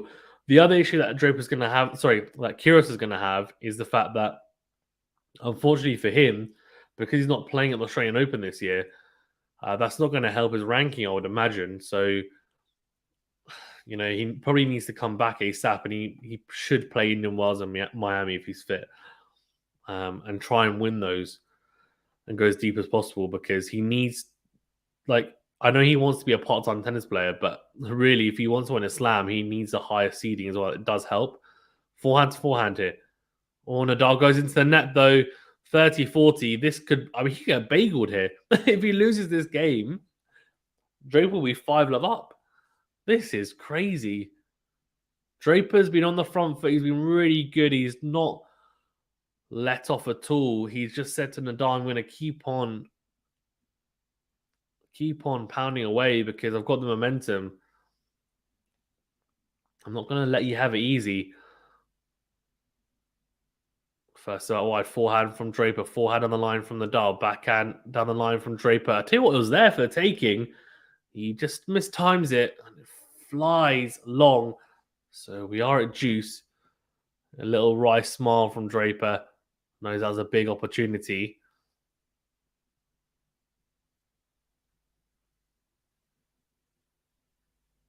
Third on the tee, forehand from Draper, forehand from Nadal. Oh, he whips it wide. Advantage Draper. Another breakpoint opportunity here. Nadal is just struggling. He's really, really struggling here. And it is, I think, well, if you're a Nadal fan, you're hoping that it's just one of those set dips that he has, and he's can struggle to close out matches even in straight sets. But you almost expect him then to go on and third and fourth set go on and win it. But we'll see, because after this set, it's so dominant from Draper. You just never know.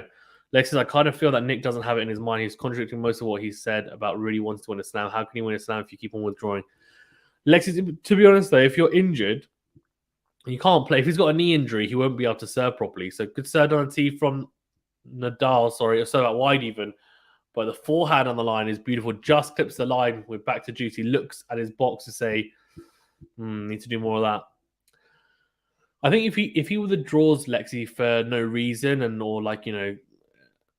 or he's not actually injured and it's silly, then I think, look, fine. But the fact that he withdrew from the United Cup and also Adelaide, to me, signaled that he had a niggling injury. He played the exhibition fine, probably because he had no match practice. So he's like, I need to play something. Good set on the tee from Nadal. Backhand down the middle. Forehand to forehand. Oh, Nadal goes cross court, really good. From Nadal finds the angle. Forehand from Draper as he made it. Oh, he's just missed, I think. Wow. This is he got injured when I don't know. I'm not sure. I know that he had a niggle before. I don't know if it was his knee, but that's why he pulled out the United Cup in Adelaide. I'm just wondering whether it's the same injury that's come back. Now, the biggest issue, Lexi, is that I don't think he's actually said yet, but for me, he has he would have tweaked it at some point. So the fact that he's pulled out at this time, like only a few hours before his match, to me means that he either has injured it in warm up, right?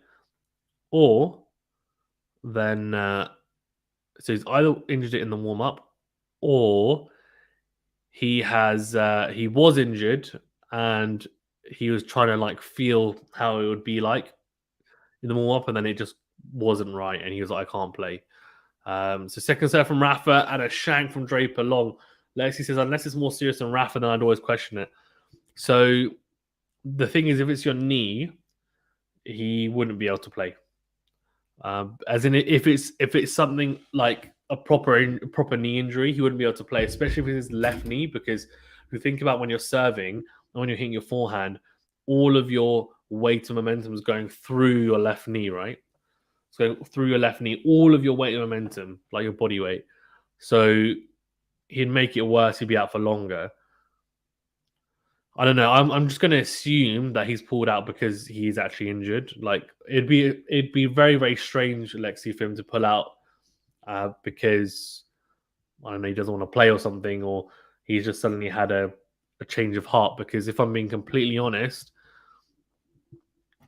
there's no reason for him to. He's in good form from last year. He had a great 2022.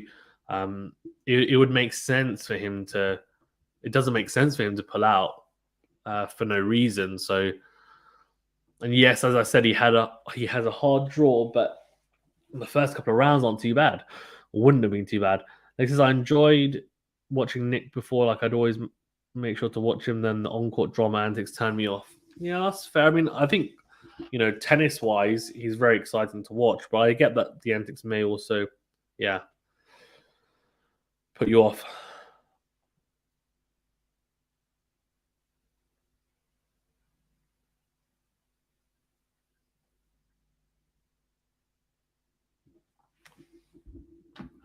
Lexi says, okay, so I just saw him against Novak, and that's why I'm surprised. Yeah, it's an exhibition, though, so they weren't really taking it seriously. Things you can get injured at any point, Lexi, right? I mean, that's the thing. We just don't know. Serve forehand from the dart down the middle and backhand into the net. So it is 15 love.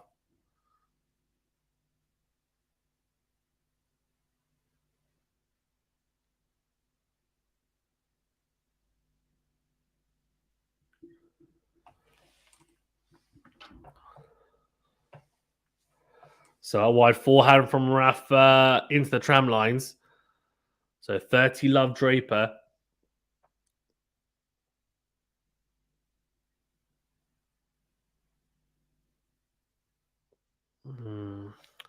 Question is whether Rafa, like, is he just, I don't know, is he thinking, can I bring the set back? I mean, it's weird. He's been 5-1 down before and I've seen him come back. So maybe he can do it. Well, maybe he just said, I'm going to focus on the third set. I don't know.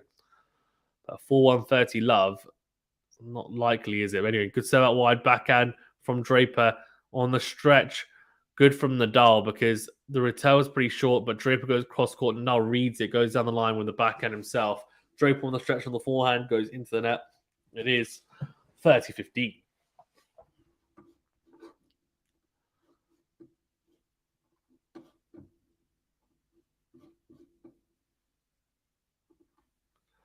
Alrighty, so good start wide. Forehand from Nadal is long.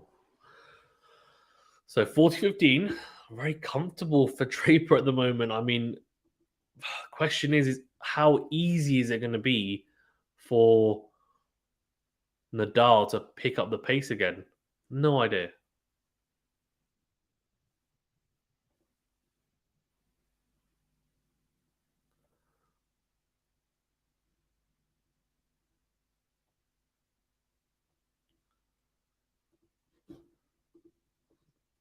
Oh, interesting. Third on the tee, Nadal misses the forehand. He's in trouble. He's in trouble. 5-1. This set looks like it's probably done and dusted, honestly.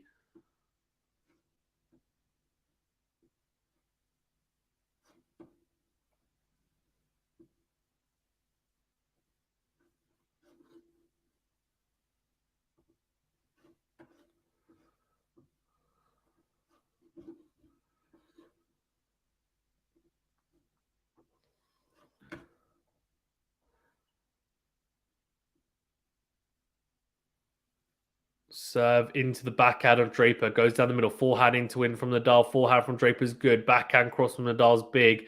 But Draper does really well to get there. But it does end up setting up an easy smash for Rafa. Puts it away 15 love. Lex says, yeah, maybe I'm just equating it to players in other sports who wanted to win something big, like they skip tedious stuff so as not to get injured. I mean, I'm sure you get me, but if it's about his knee, yeah, I guess it just depends on the sport, right? And how much effect it's going to have. How much do you use that part of your body in that sport as well? So I get your point as well, Lexi. Good serve out wide from Nadal and forehand from Draper goes into the net. Greg says, come on, Jack. Yeah, go on, Jack. Come on. Why not? Nick says, then I guess it's really serious for you. Come on, Rafa. Well done, Draper. I feel like Lexi really wants 5 sets. I do not, to be honest with you. Serve into the net from Rafa. Second serve coming up.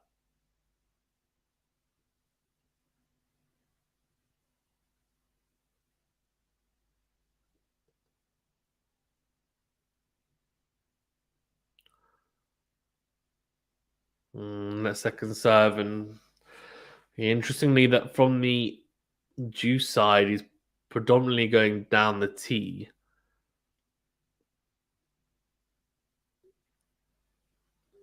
Which is against just going into Draper's forehand. It's a great second serve out wide to the backhand. That's better. There we go. Look, gets a 3 point on the with a smash. Beautiful. Like says, don't let go, Jack. But same with Novak. This is Rafa.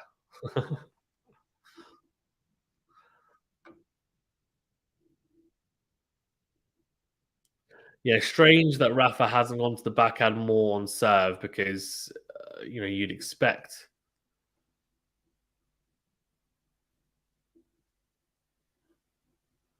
Expect more, right?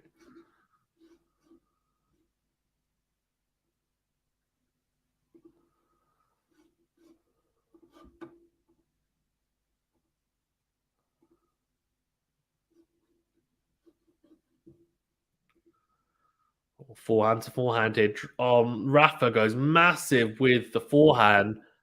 It's gone long though, so 40-15. Lexi says, does Rafa lose in the first round? Did Rafa lose in the first round any of the slams? Yeah, of course he has. Of course he has. Yep. Have a look, Lexi. Definitely has. I mean, all of the. He hasn't lost in Roland Garros in the first round. I think all the other 3 slams he has, but I could be wrong. Goes set on the tee from Rafa, and backhand goes long from Jack Draper. What does that mean? It means a 5-2 here. And yeah, we'll have to see how it gets on. But I think Draper's going to close it out, but we'll see. So first round losses. Let's have a look. So you lost in the first round of Australia in 2016. Lost in the first round of Wimbledon in 2013. Actually has never lost in the first round of the US Open. So only 2 first round losses. One at the Australian Open in 2016. One in the first round of 2013.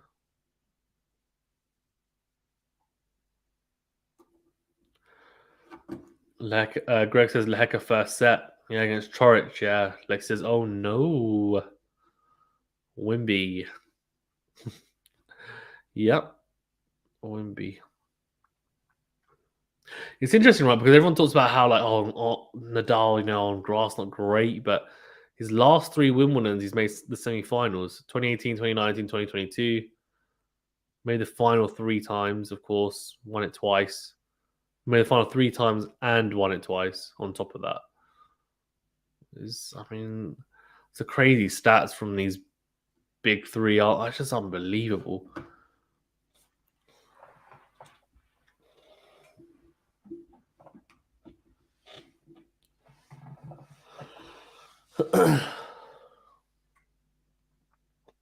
Right, here we go. Draper serving for the second set. So that wide slice from Nadal into the net. It's 15 love.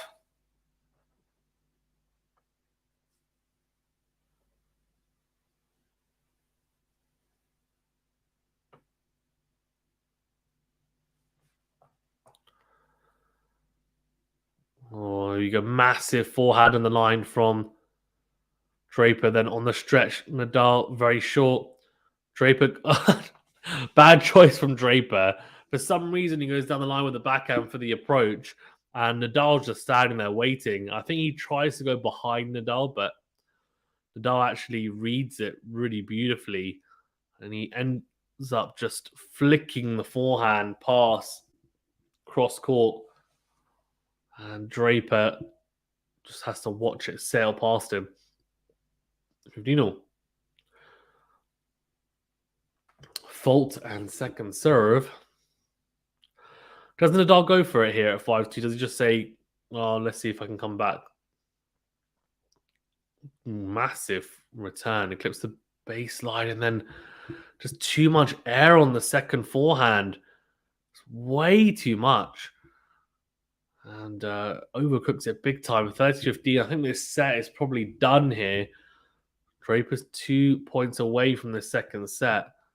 This has been a very bizarre set from Nadal's point of view, but a very good one from Draper's. Massive ace out wide from the ad side. 40-15 now. 2 set points.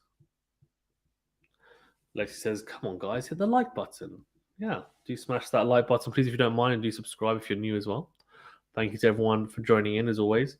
It is 5:30 a.m. here in the UK, so appreciate it. Good set out wide from Draper. Backhand into the net from the die. Does take the second set. Really comfortable second set for Jack Draper. Really good response after losing the first set. Nadal has been very poor. Since being 40-15 up in that opening game, it's been all downhill from there. Let's have a quick look at the stats for set 2. You can see there, look at the big difference here. 2 aces for Jack, none for Nadal. First serve percentage, still pretty high for Nadal at 68%. For Draper, exactly the same at 64% as the first set. But the difference here is the first serve and second serve points won. Look at this, 57% behind the first serve, 40% behind the second serve for Draper, 71% and 88% respectively. Massive, massive difference. Winners to unforced errors as well, 7-13, almost twice the amount of unforced errors to winners for Nadal, 6-6 for Draper. And look at the net points won, 80% there, which is still pretty good, but 83% for Draper. He's been on the front foot, he's been aggressive, he's been a better player for the last hour, really. Nadal needs to pick up his game because I tell you at the moment, if he keeps playing like he is, he's not going to win this match. Greg says game on indeed. Okay. I'll be back in a second. Just going to pop to the bathroom. Lexi says they said in every slam there's 2 upsets at least daily. Oh no. Fair enough. Okay, I'll be back in a second. Time for the third set.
Lexi says, Greg, how is the other owner of the channel? Huh? Who? What other owner of the channel? Let me know. Let me know. In between sets here, of course, and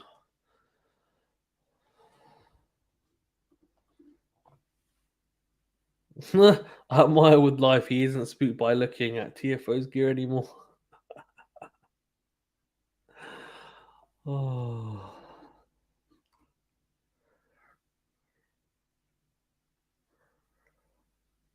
Well, yeah, Outmire looks like he's got 3 set points at the moment.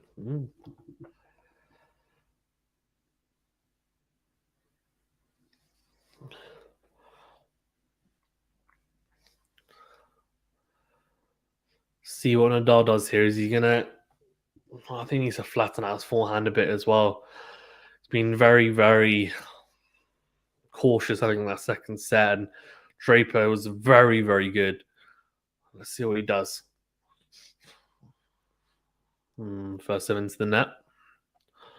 Nadal will serve first here. Again, he's served first in each of the first 3 sets here. Second serve into the forehand of Draper, forehand in the middle, forehand from Nadal down the middle as well. Backhand cross from Draper, backhand from Nadal. Backhand to backhand here, backhand down the middle from the Spaniard, then forehand to forehand.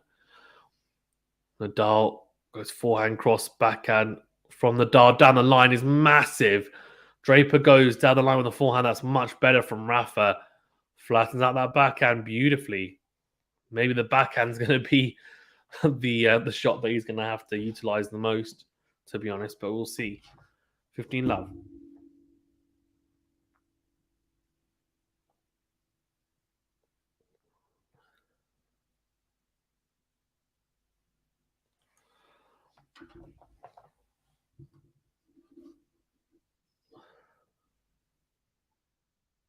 Oh, massive serve from Nadal and Draper. Unable to get it back into play. 30-love. Goes down the tee and backhand return just drifts wide. Lexi's sad about Kyrgios, took the energy out of him. Yeah, I can imagine. I'm sad about it as well. I had him winning the tournament. Can you believe it? So out wide. Backhand from Draper. Nadal comes forward. Easy smash. Puts it away. 40 love. Draper doesn't even bother moving. He's like, whatever.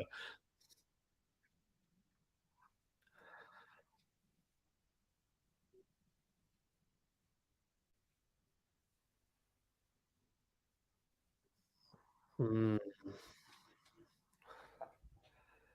you and Steven. You and Stevens. Mm. Yeah, the Kyrgios news is very sad. Anyway, good stuff out wide from Nadal. Forehand from Draper into the net. And it is an easy hole for Nadal to start the third set. Interesting. What I would say is as well is that after like break point as well, he was the first episode right of that series, and so a lot of people might actually have become tennis fans because of that first episode, and then they tune into tennis and he's pulled away. He's pulled out. It's just like what? But anyway, Greg says Azarenka tapping her racket on the ground before Kenin serves. Oh, that's the dark arts. That is the dark arts. That really is. That's very cheeky as well. But yeah, that's a tiebreaker in the second set there. And Azarenka, by the way, is wearing the same outfit as TFO. Very, very similar. It's exactly the same design. But oh man, I mean, she pulls it off a lot better, I have to say. But yeah,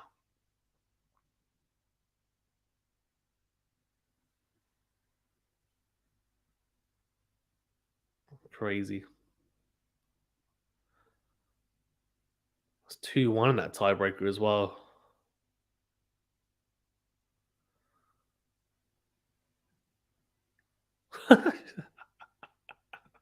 Her dad's a coach, right? Yeah, she's just double faulted. Second serve from Draper here. Forehand to forehand. Massive forehand on the line from Rafa. That's so much better. He's flattening it out. Come on. Get over the ball.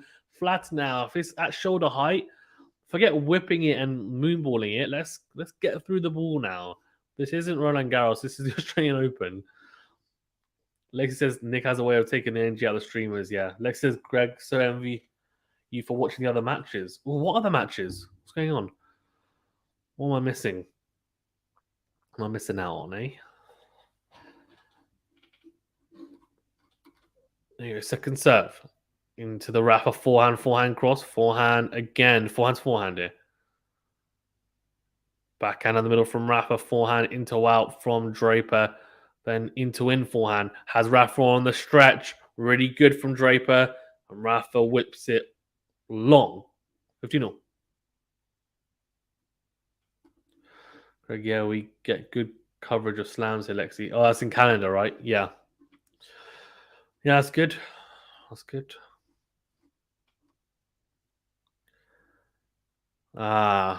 Kenin was 2-1 up in the tiebreaker.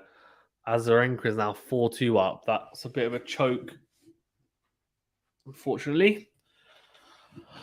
So, down a tee from Draper. But it is long. Yeah, it's 11-10. Brandon Nakashima on his serve now. And obviously, if McDonald was to win that tiebreaker, he'd win the match, which I think would be a massive upset. He'd win it in 4. Anyway, massive backhand from Nadal down the line. Then going down the middle, Draper sticking with a massive forehand to approach the net. That's so good from Draper. Goes cross court, approaches the Nadal forehand. Nadal with a very short forehand, and Draper just swats it away.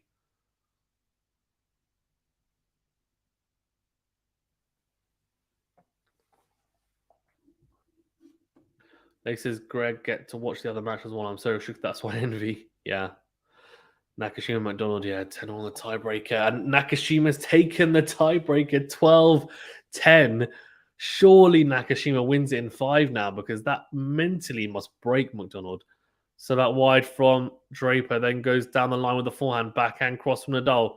Sorry, backhand on the line even, forehand cross, forehand to forehand here. Nadal dictating from the middle of the court here and misses the forehand though. That's a missed opportunity, 40-15 Draper. Greg, did did McDonald have any match points in the tiebreaker? Did he have any match points in the tiebreaker? Let me know, please. TFO saved 2 set points, and they're in a tiebreaker now as well. Tiebreakers galore. Massive serve out wide from Draper from the juice side. And it is 1-1. Azarenka 5-3 up in that tiebreaker. Interesting.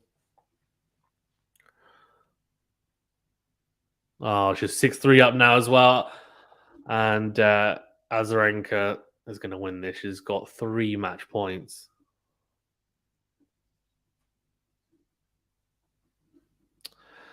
Oh dear, oh dear.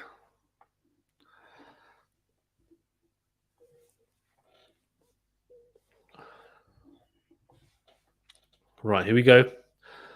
1-1 in this third set. It is now definitely even Stevens. 1 set all, 1 game all. Who wins this match? It's anyone's guess. It really is anyone's guess.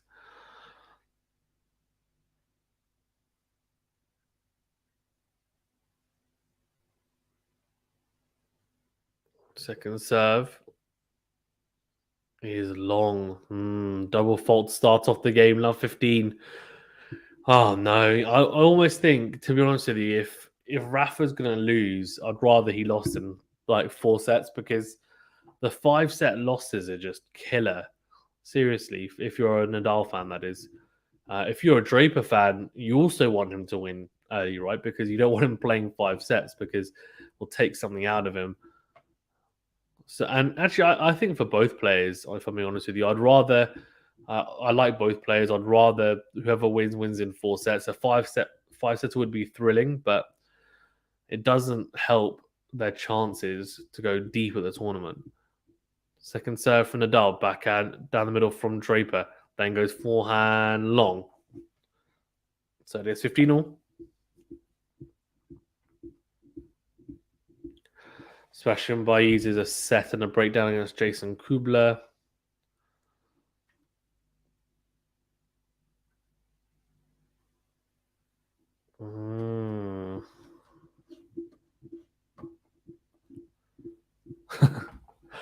Craig, Madonna is a journeyman American, never done much but makes a living. Yeah, I guess, yeah. So out wide from Nadal, then goes forehand into out, backhand cross, backhand to backhand. Nadal then goes into in.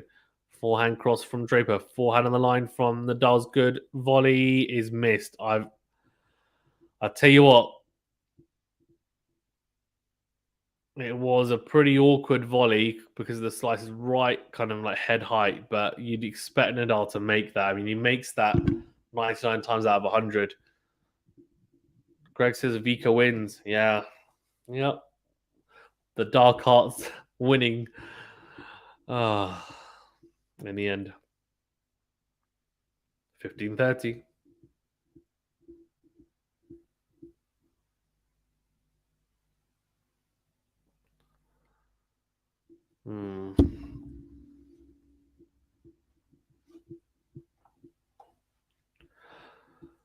Yeah, Chorich is set in a breakdown against Lehecka.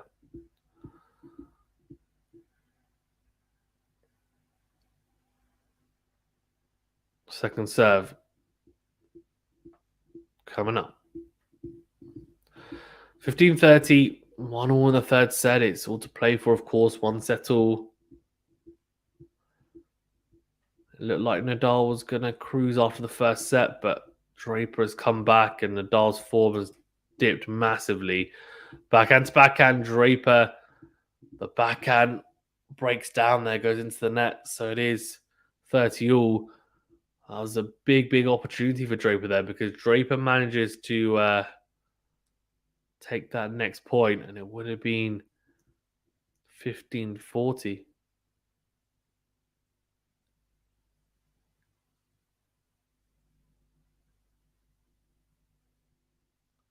Certainty forehand is into in forehand from Nadal, then goes forehand cross, forehand down the line from Draper's good, slice from Nadal, backhand cross from Draper, backhand from Nadal, backhand to backhand here. Nadal steps in, and oh my god, he's missing that forehand massively. But then Draper misses his forehand as well, goes wide, 40-30.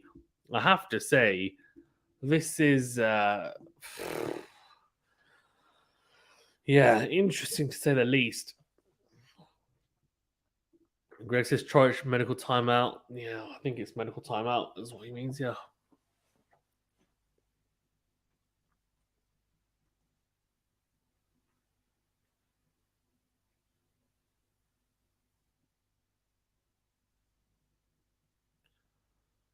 So that wide forehand from Draper, forehand in the line from Nadal, backhand cross from Draper, slice from Nadal, slice from Draper. Great depth from both those guys on slice. Into out forehand from Nadal, then into in. Forehand in the line from Draper is long. He does hold 2-1.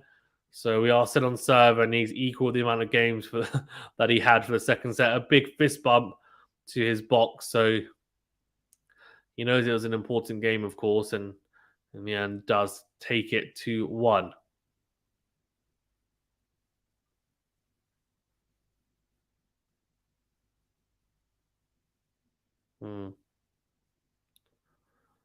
Also, I think Draper's cramping.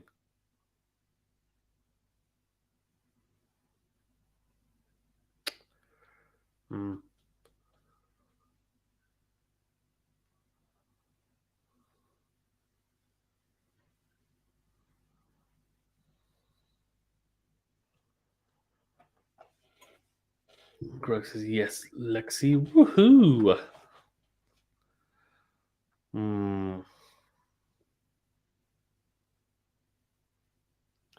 Interesting.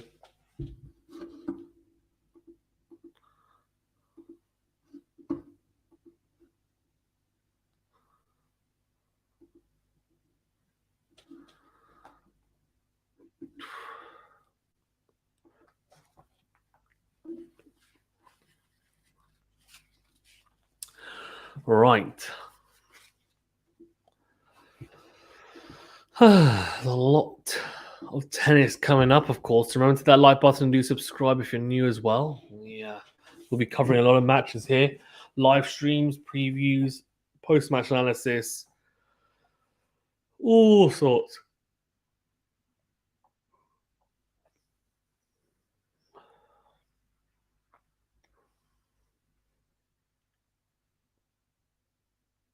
They're saying he's cramping, Draper, but if he's cramping, wouldn't he need to have a medical timeout and get stretched out? I don't know. Anyway. 1-2. Served on a tee from Draper, is it? And just long. The second serve coming out.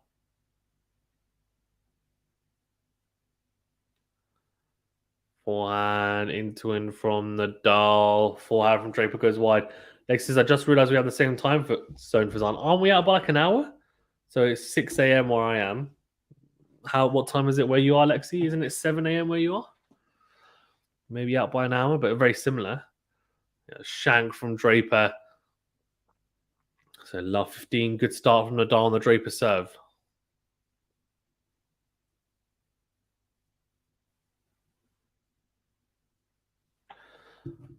So a wide forehand from Nadal, backhand from Draper, slice from Nadal short, drop shot from Draper. Nadal gets there, dinks it cross court, forehand from Draper is in. Nadal can't get there. Really good from Draper. Benny says, come on, Draper. Oh, boo. And he's just trying to stir me up. They says same time zone. Okay, Norway is an hour ahead, but Lisbon, London, same time. Oh, very good, very good, very good. Well, you know what? Then I can't complain because I can't complain that I'm up early because you are up early as well, Lexi. So fair play, fair play. 15-0. But do you have work in the morning? Is the question. Good stuff. Another T, sorry, even slice from Nadal. Forehand cross on Draper. Forehand to forehand here. Nadal then goes down the middle of the forehand. Good depth. Goes into in on the stretch. Draper drop shot from Nadal. Draper gets there. Can only dink into the net. I have to say, if that was over the net, that would have been a winner. Nadal's not getting that, so it's very close. But Nadal does enough just. 15-30. He's making moves on the Draper serve. He knows this is a big, big, big chance. Nick says, haven't rested yet, actually, but I'm good. Okay. All right. It sounds like you're a robot. Interestingly, Nakashima McDonald's broken early. He's 2-love up. Crazy. And Outmai's taken that third set, the tiebreaker. Wow. Got Wawrinka versus Molkan coming up as well. It's a good match. Stan the Man's one-hander will be in full effect, I'm sure. Good set out wide. Great return from Nadal, though.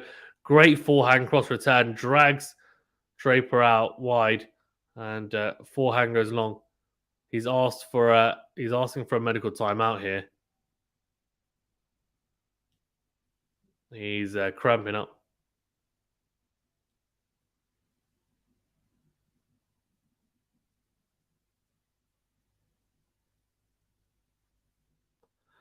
Right, 15-40.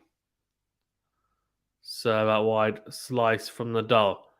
Forehand into in. Nadal on the stretch goes forehand in the middle. Forehand from Draper is in. Backhand from Nadal. Oh, great volley from Draper. Really good play. Have to say. Lex says, Greg, I think I'm not human anymore. You must be a robot. Must be a robot.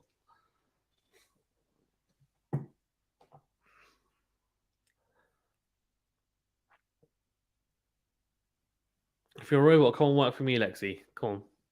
We need an editor and social media person. We need an editor and a social media person for the channels. So if you're a robot, then come work for me for the channel. A break point for Nadal here, of course, at 30-40. Had 15-40, had 2 break points. Draper saved 1. Can he save another? Yeah, Greg says Draper's called for the training. He has. Second serve, forehand cross from Nadal. Forehand to forehand here. Great depth from Nadal. Then goes down the line. Great get from Draper on the backhand. Nadal, what is he doing? What is he doing? This is ridiculous. I can't contain it. That's just unbelievable. The first one, fine. Draper, really, really good play. Great volley. That is just like criminal, though, to miss that forehand. Draper, really good defensive ability in that point on the backhand side, especially. But Nadal's missed a regulation forehand. That's just a shocker. Seriously, shocker. He's injured as well. And Nadal's has 2 break points, and he just come on. First one I get it. That one I don't. Like he says, sometimes I don't feel how bad the weather is when I travel extremely cold or hot. They don't matter anymore. Don't say that. I cannot, Draper. No. Yeah, I think he's had issues with cramping in the past. But if it's just cramp, he should be okay. If it's something else, then he could be in trouble because I know he had to retire against Hatchnov at the US Open. I wonder if something similar. Second serve, into out forehand from Nadal. Then goes into out again. Backhand from Draper again. Backhand from Nadal down the middle. Forehand cross from Draper. Forehand from Nadal. Forehand on the line from Draper. Nadal misses the backhand again. This is so poor. This is so poor. I tell you, if he plays like this, he's got no chance of winning the tournament. Absolutely zero chance. And I'm saying that as a Nadal fan.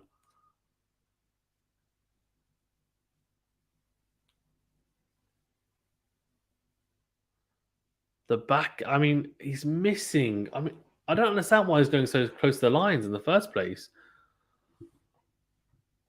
So out wide, forehand, cross from the Nadal, backhand from the Nadal is just in.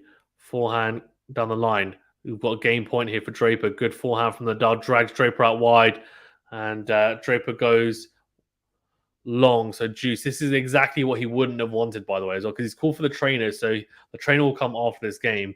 He doesn't want a long game, and that's exactly what he's going to get. Might almost have been better if he got broken early on. If he's going to end up getting broken now anyway, but he's obviously trying to hold serve here. We are at Juice. He says, yes, that's what I noticed with Draper, the cramping. How do you address that during a match? So you have a medical timeout, you stretch him out, give him fluids, and that's really all you can do. And give him he might have a little massage. That's it, really. Or double fault from Draper, not good. That's the first double fault of the day. So, and he's stretching his legs. So,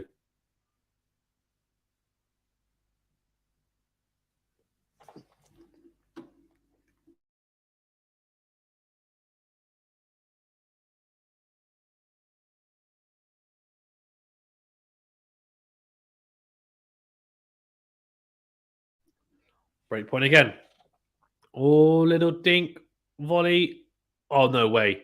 What a point. Oh, what a point. Wow. Wow, wow, wow. Incredible hands from Draper at the net.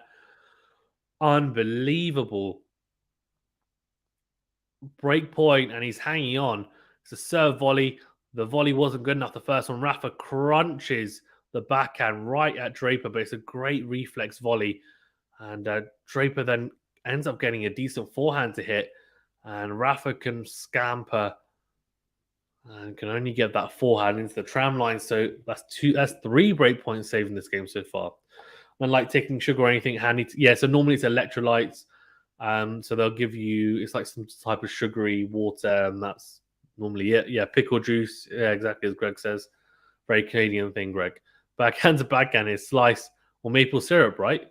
Oh, no, that's very stereotypical of me. Backhand in the middle from Nadal, forehand from Draper into the net. Advantage again, Nadal. Breakpoint number 4 in this game. Surely Draper can't hold. He's clearly hampered.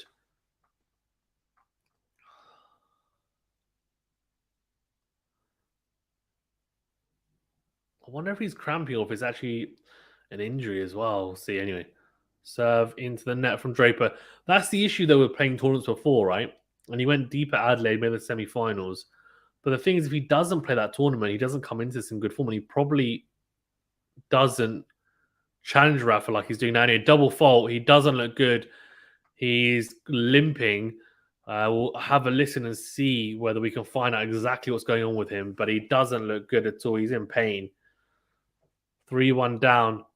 Rafa is, I don't know. So, although is he only going to be able to get the trainer in between change of ends then? So is he going to have to return at 3-1 here as well? Yeah, he is. Oh my gosh. Lex says pickle can be a juicy yak. Pickle juice. Woo. It's a bit unfair that you can't get the trainer. I mean, I know that's the rules, but I don't know. Anyways. Good set on the tee from the dial. Draper just hits the forehand long. I mean, this is going to be a throwaway game. He's just going to try and slap the return and hope for the best. He's so annoyed. He's gesturing to his box. He's not happy at all.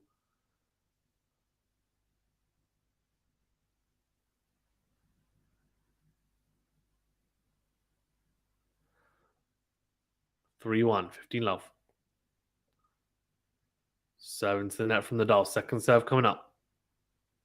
See here, if I'm Draper, I just swing at it. And when I say swing at it, I don't mean obviously what, but you just say, I'm just going to try and crunch this. He can barely move, or he can't move as well. What is Rafa doing? Like, it's ridiculous. He's playing against a hampered player and he double faults. Has he double faulted? No, he hasn't. Sorry. Let second serve. If he does double fault, that's going to really annoy me. There you go. It's in. Backhand from Draper. Then goes forehand cross. Forehand to forehand here. Rafa's going to take him to trenches. Well, not if he does that. Clips top of the net cord, goes wide.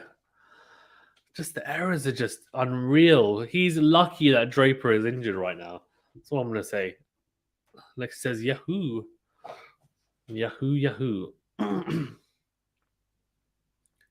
So Nadal's a breakup in this third set. Of course, it's one set all. Draper looks like he's injured, so he will have a medical timeout. I think after this game, it'll be 4-1 or 3-2, depending. And in the sit down, good serve down the tee from Nadal. Decent return from Draper into the rally here. Backhand from Nadal. Forehand from Draper. Forehand cross from Nadal. Forehand from Draper again. Backhand cross from Nadal. Backhand from Draper. Backhand from Nadal. Then we go backhand on the line from Nadal. Forehand cross. Forehand from Draper is really good. Slice from Nadal is long. Wow, 15-30. And Draper is playing through it. Now, I have to say, Nadal is not taking advantage whatsoever of what's going on right now. Just a little bit too passive from Rafa for me. I don't know why he holds back at times. It's funny because, he was telling Badosa the United Cup, hit through the ball, hit through the ball. I feel like he needs to give himself the same advice sometimes because he does exactly the same thing. He holds back a little bit. No one's saying hit it 100% every single ball, but have a bit more intent. Good serve on the tee on his serve, backhand to backhand here now. Draper misses the backhand, so 30 all. Big point coming up. Chorich is a set and 5-3 down at the moment, so it looks like he could be going out, which would be a big, big upset because a lot of people had him going pretty far.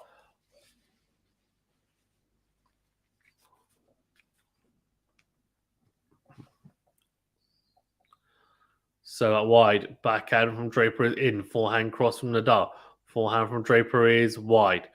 40-30, a gift from Draper. Now, can Nadal convert? He has a consolidation point here to consolidate that break.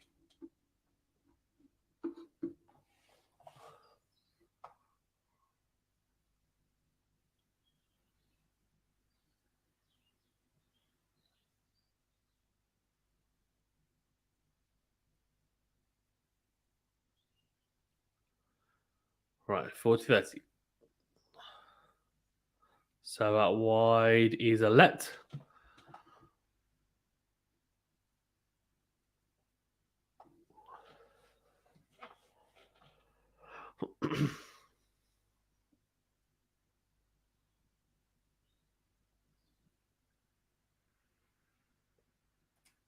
First serve goes into the body, backhand down the middle, forehand into out from the dog, comes forward. Doesn't put away the smash though. Has to hit another one, and he does put the second one away. The first one was read really well by Draper. Second one is put away though. 4-1. Let's see what Draper does here because the trainer's here. Let's see what it is. We suspect it's cramping, but we'll have to see.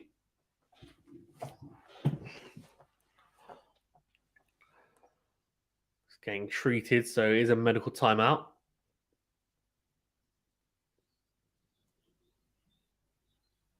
Okay, so it looks like is it cramp? In his right hamstring, though. That's not ideal. Not ideal at all.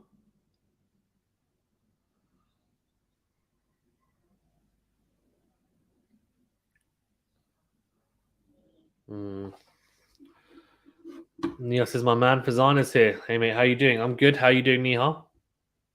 What time is it in India? Must be... Oh, actually, it would be... What's the time? 6 plus 5. 11 a.m.? Is it 11 a.m. in India? 10 11 a.m.? So great timing for you. You must be loving this. In fact, all of the matches at the Australian Open were probably pretty good timing for you because they start at what, 5 a.m. until realistically midnight for you? No, not midnight, sorry, midday. It's pretty good.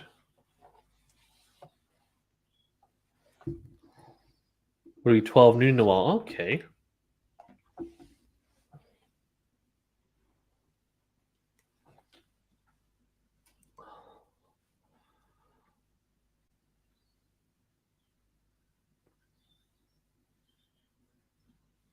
It'll be interesting to see if Draper's able to play until the end of the match. I wonder whether he'll see how if the rest of the set goes. I mean, if he loses the third set, is there any point in carrying on if you're injured or the cramps persisting? I mean, I guess if it goes and he feels fine, then fine. But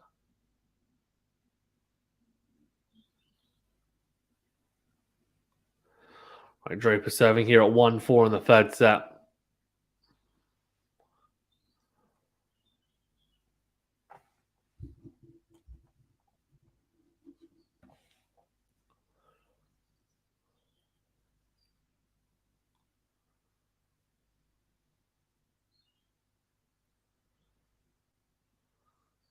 Served on the tee is Long.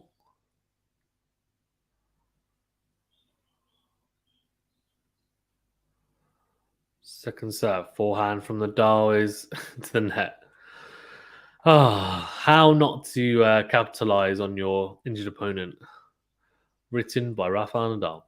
15 love, Jack Draper.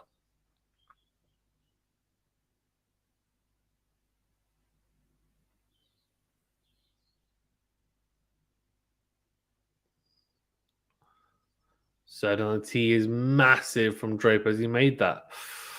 Just missed it.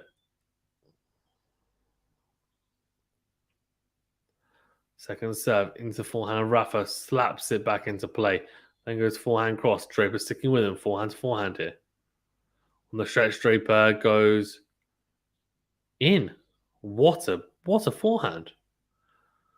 Wowzers. Huge forehand cross court from Draper.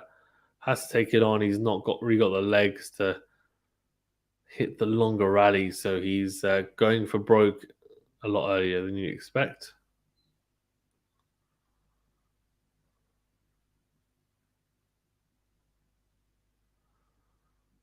Fault out wide to second serve coming up.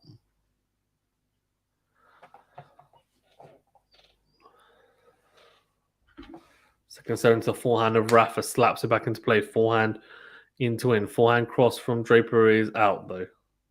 30-15.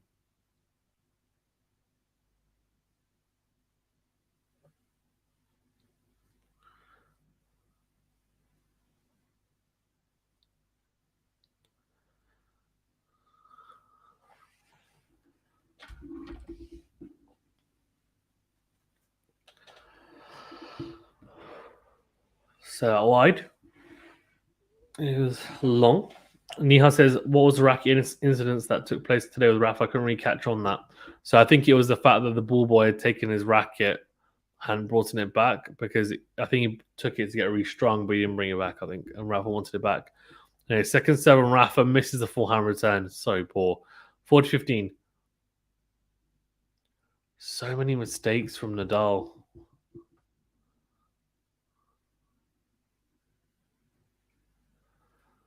Right, here we go. 40-15. It's set on the tee, and the forehand is into the net from Rafa. But it was a fault. So second serve, backhand cross. And the backhand on the line from Draper is really good. Wow. Beautiful. 4-2.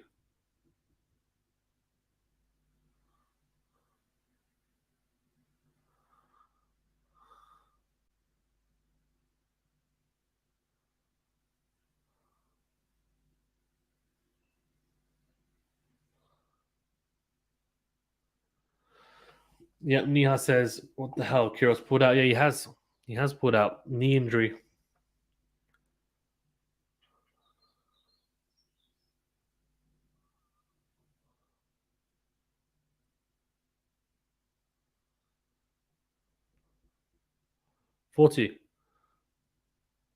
Second serve coming up.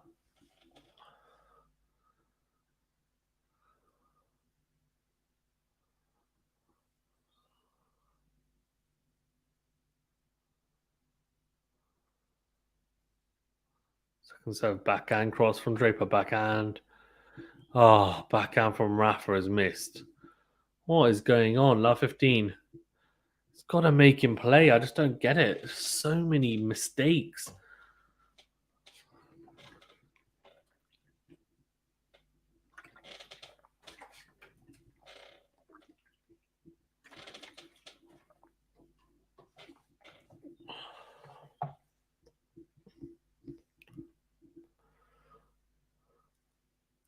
So that wide is an ace from Rafa. Much needed ace, 15 all. It's ace number 4 for the day, 9 for Draper.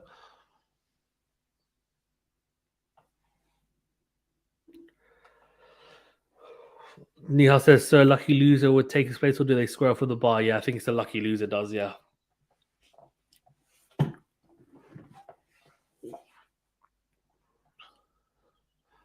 So I've done a T and select.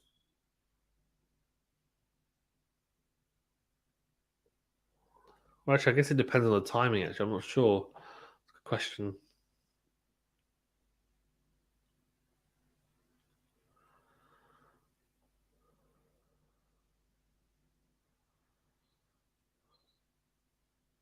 Oh, fault.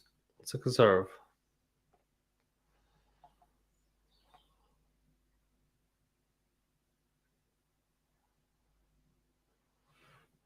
Second serve, forehand in the middle, forehand from Rafa, forehand from Draper is in, backhand cross, forehand into outs, backhand from Rafa into the nets. Oh, Nadal, 15-30. He's literally he's an injured man walking, and Nadal is just making mistake after mistake after mistake.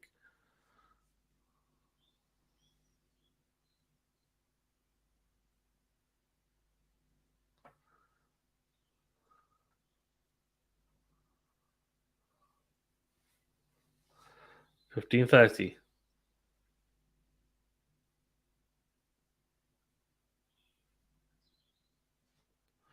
Here you go, 15.30. Second serve coming up. This is a big chance for Draper to try and open up some breakback points.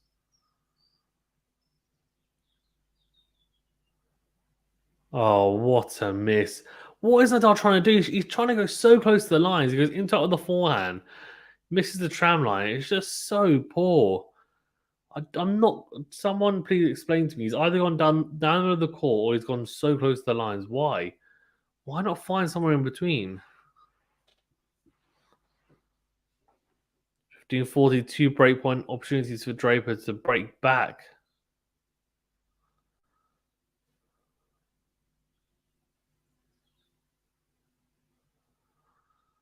Right, second serve here again after the first serve goes into the net.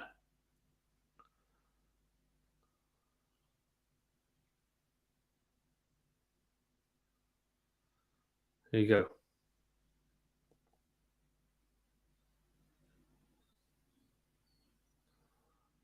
Oh, forehand cross from Nadal's good. Forehanded. Down the line goes Nadal on the stretch, comes forward. And Draper goes wide. 30-41 breakpoint saved. Lex says, "Oh no." Nihal says, "I'm following out my versus TFO on the other channel. Glad to see TFO struggle and go long in the match, as they would probably give Nadal the edge if Rafa."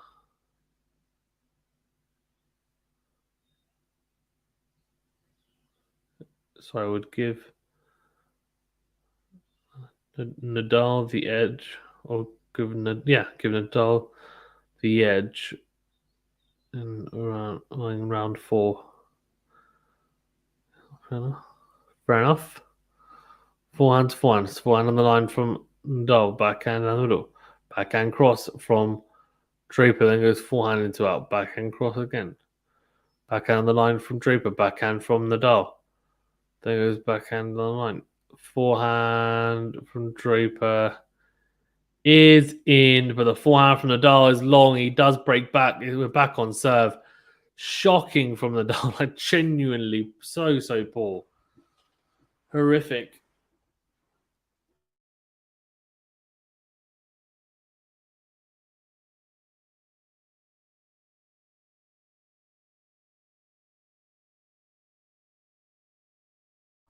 So he's getting some more treatment, and this would frustrate him because if he had to stop because of that, he'd be frustrated because he's back in the game. But the problem is that if someone's going to make it worse, then you need to stop, right? So we'll have to see. But so far, it doesn't look like it's affecting him that much. I mean, in saying that, Nadal's made a lot of mistakes. I mean, he hasn't really made Draper work for it at all, to be honest with you.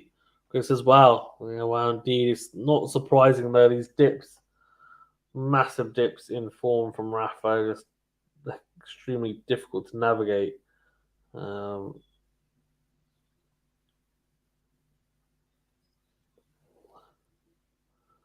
Apparently, the cramping hasn't got worse. So, yes, a sadistic pleasure derived TFO struggling. Why? I like TFO. I don't want him to struggle.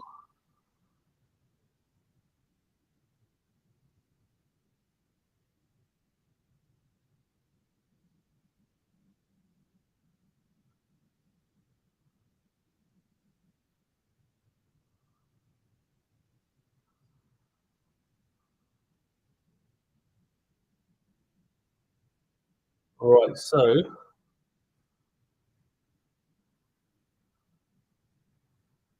yeah, he is playing like a lefty Del Potro. To be fair, that's all I'm saying, and that's true.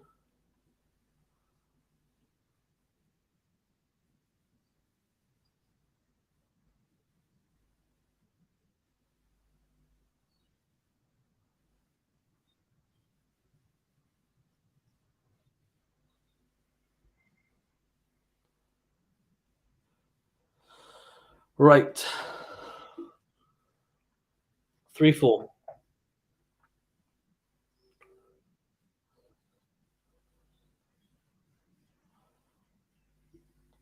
I don't know what Rafa's been doing, but anyway, so poor. 4-2. You'd expect Nadal to go on, but instead he's given the break back. Anyway, second serve from Draper, forehand from Nadal is long. He just his radar is completely off.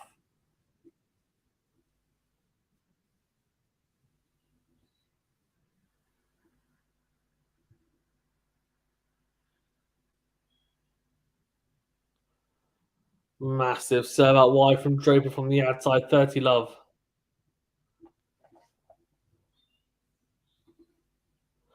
Greg says, Nia, to be honest, you just don't want to see the TFO here anymore, lol. Oh dear. Azarenka's wearing the female version of it.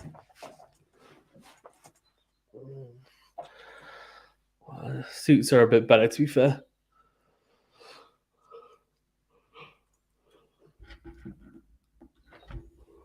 Right, second serve. Forehand from Nadal. Forehand from Draper. Forehand from Nadal into out. Massive. This is what I don't understand, though. It's like 0 to 100. He won't hit the forehand um, close to the line, but he'll hit it on the line. The aggressive forehand. It's just weird. I mean, I guess it's better that the intention's there than he's trying to push the ball back into court.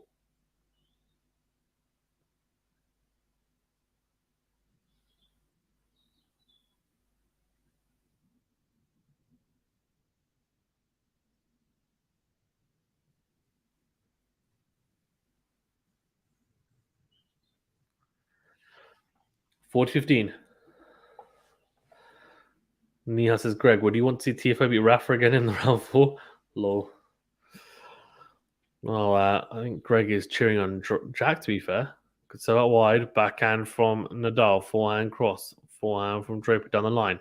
Backhand cross. Backhand cross from Draper into the net. 30-40. Straight point. There's still a break point, though.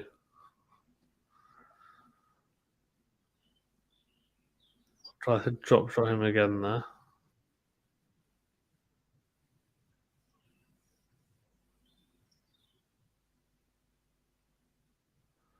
Serve out wide. Backhand from Nadal is in.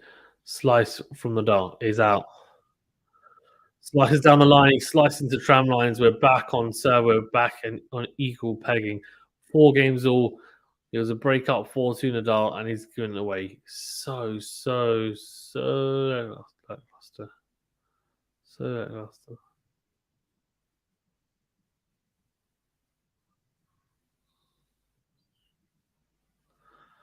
All right, here we go.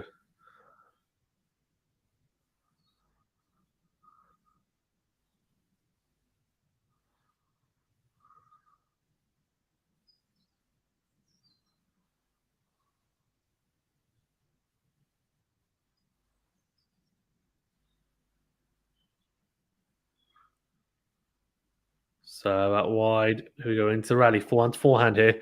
Massive game coming up, of course. Business end of the set. Nadal has to hold, otherwise Draper will serve for the set. And he comes up with the goods with a massive forehand on the line.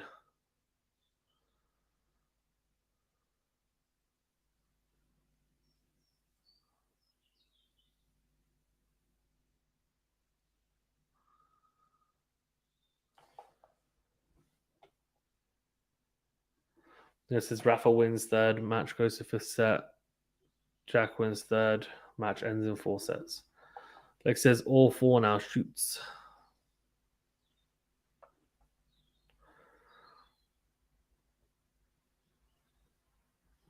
Second serve. Forehand cross from Draper. Forehand on the line from Rafa. It goes backhand on the line.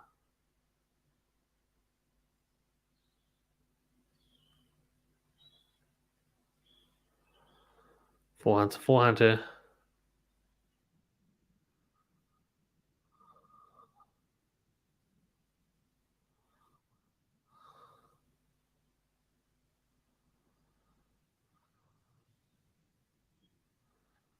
There you go.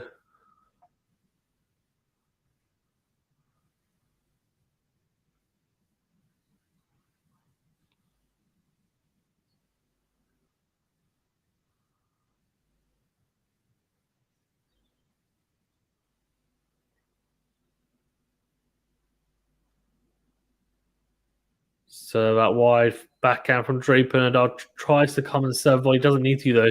Backhand sails long, so 30-15.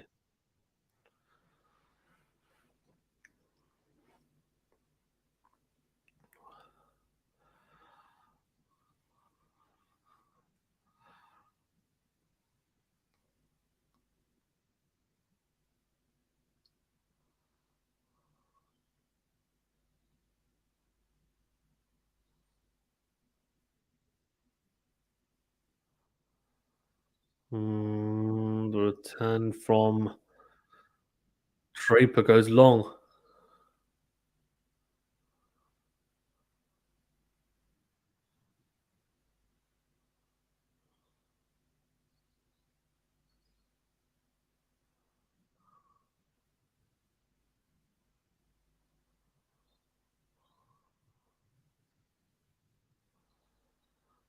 Serve into the net from Nadal. Second serve coming up.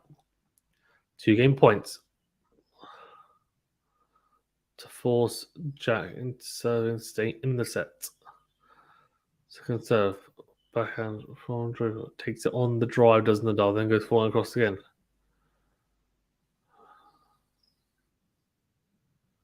Wow.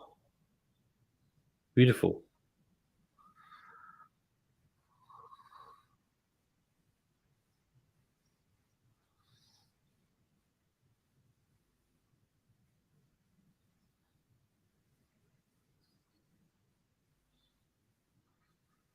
Hmm.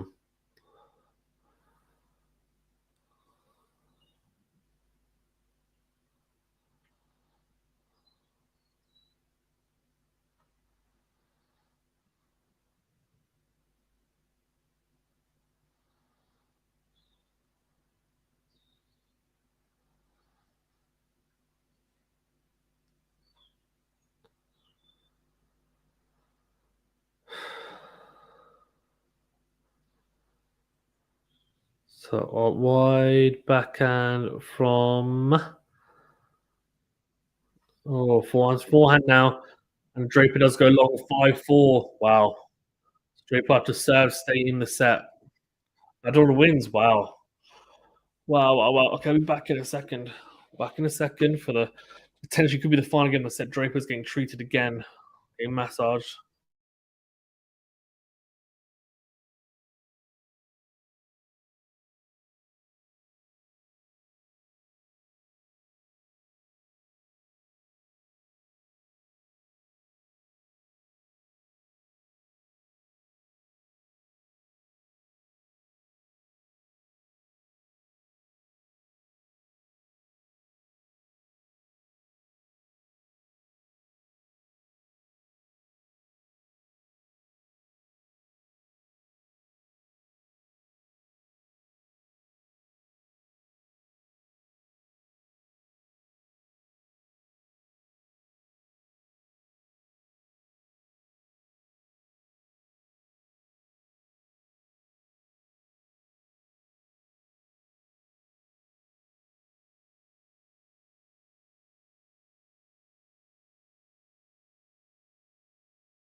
Here we go into Draper.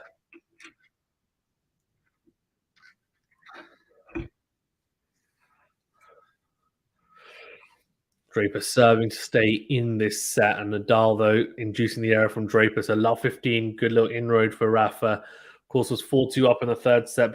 Draper falling away due to injury. Looks like he's, after a few massages and the cramping anyway, I guess it's still injury, I guess. He's looks like he's playing better, he's moving better. Into a forehand from Draper. Good forehand from Rafa. Drags Draper out. Forehand goes long from Draper. Love 30. This is Rafa's chance now. He's making moves here.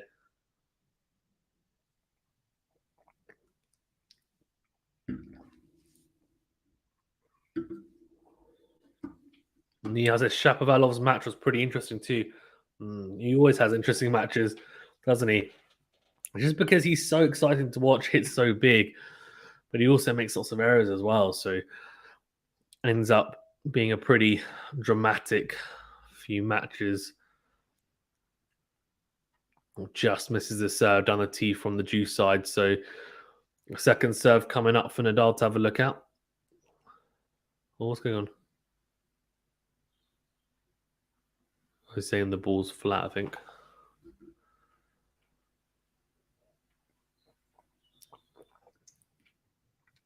It's happened a few times.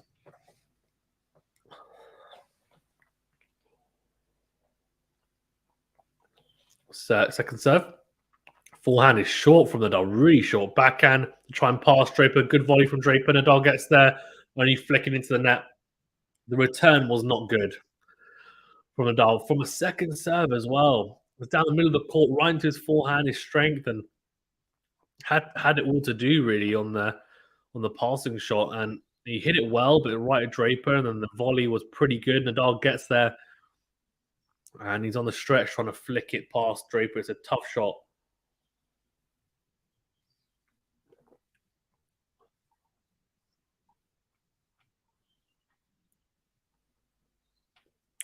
Yeah, that's true. Neil says, why do Nadal's matches go so long?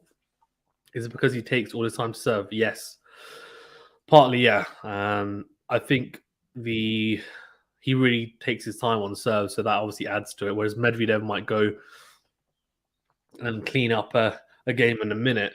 For Nadal, some of his matches, some of his games, even if they don't go to juice, are like 4 or 5 minutes. There's a massive difference, right? Also, I mean, some of the rallies are longer as well. But then I guess you could say the same about Medvedev, but the serving's the biggest difference, I think. Forehand to forehand hit. Oh, Nadal, what the hell is that? What is that? So the ball's reared up kind of shoulder height, and Nadal is just cramped, and he just like absolutely balloons it. This is a shocker from Nadal. What is that? Ballooned it long. He was love 30. He's now 30 all.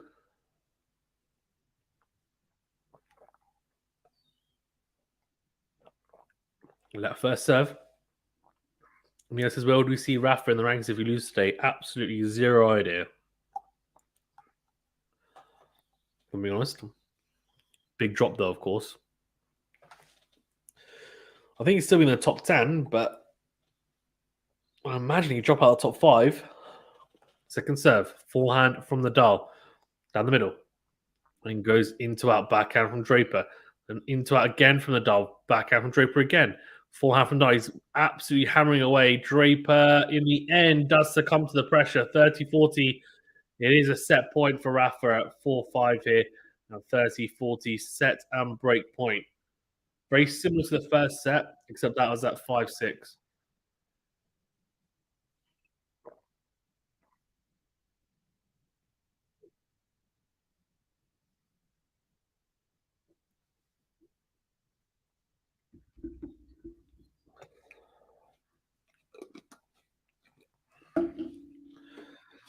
All right, here we go. Set point.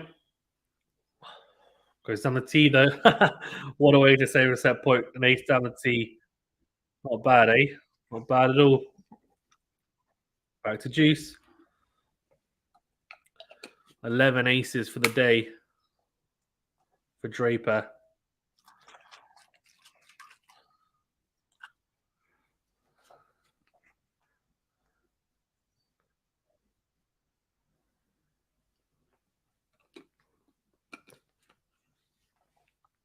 So that one, massive from Draper. Easy put away at the net.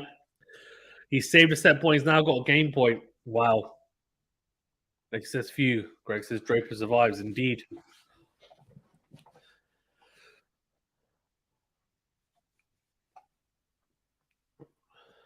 Rafa slipping after the return. It's probably from his own sweat as well. He's dripping so much. Here you go, advantage Draper.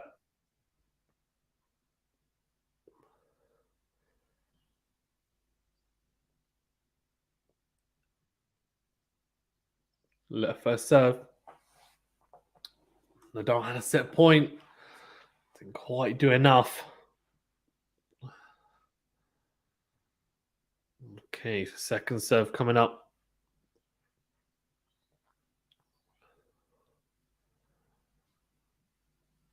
Forehand cross from Nadal. Forehand from Draper is out.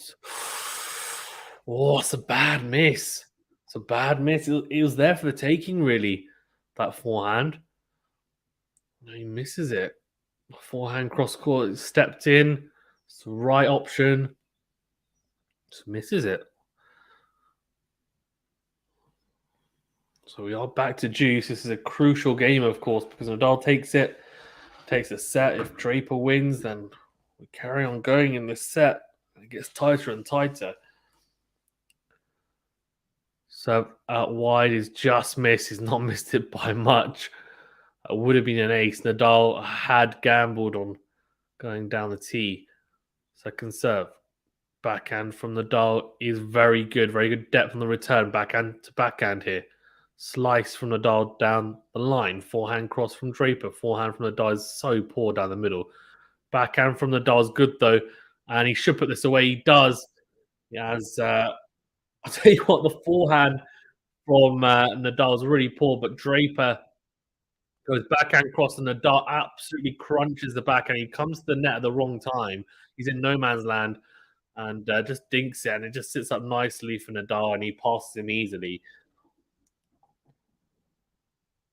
Nia says TFO goes into the fourth hour. Good for Rafa.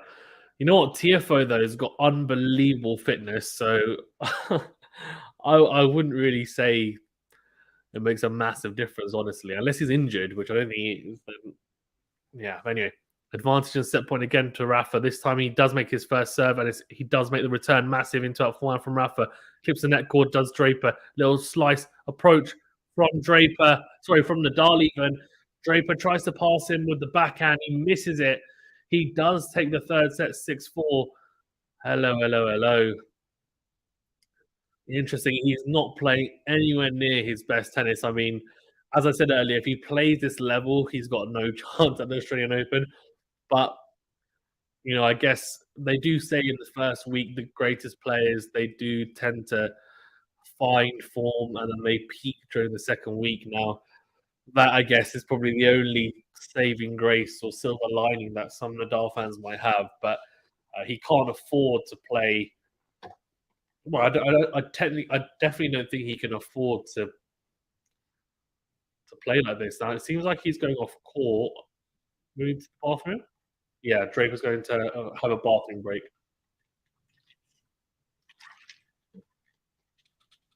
I don't know, maybe some more treatment apparently as well. I tell you what, though, the way that he came out from 4-2 was really impressive, Draper, and it's just a shame that we're not seeing, like, it would be great to see a fully fit Draper against a informed Nadal, and I would like to see whether like how it would play out. And I imagine Nadal would win, you know, relatively easily, potentially if he's hitting the ball cleanly and he's in form. But in saying that, Draper's dangerous, and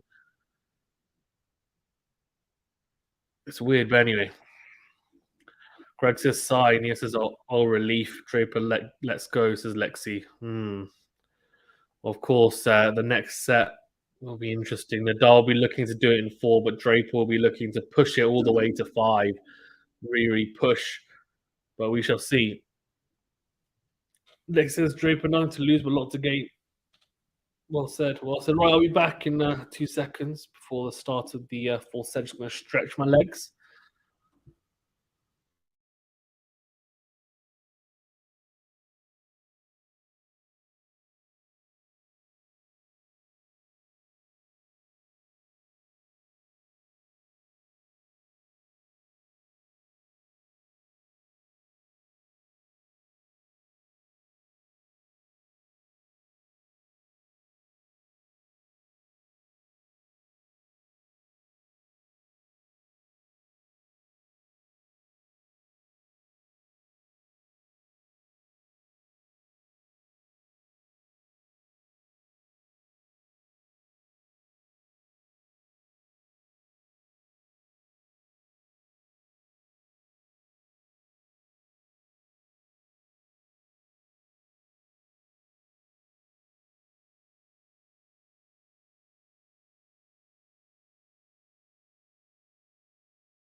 All right.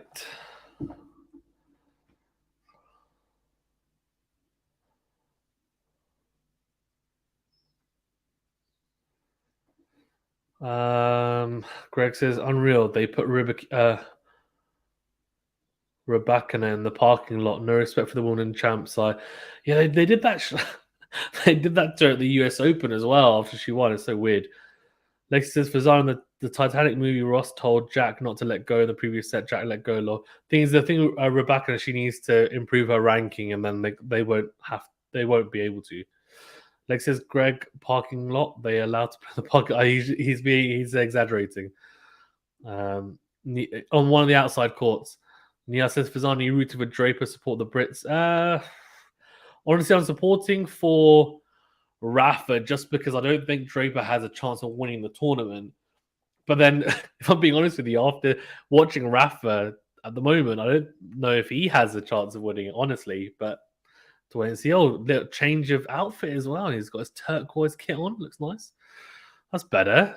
There's no need for the all white.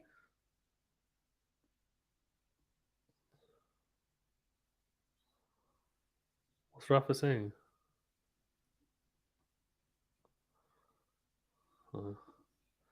Back of the Ritz. Neil says, where do you see Lexi chat? Is it not a live chat? Oh. Yeah, in the live chat, she may have blocked you, Neha, if you weren't being nice to her. They says I was commending Australian Open a while ago, and then this disrespect, damn it. Lol.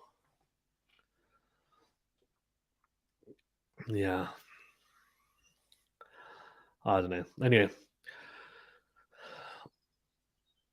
Second serve from Rafa into the forehand of Draper. Forehand down the middle. Forehand into out from Nadal. Good depth.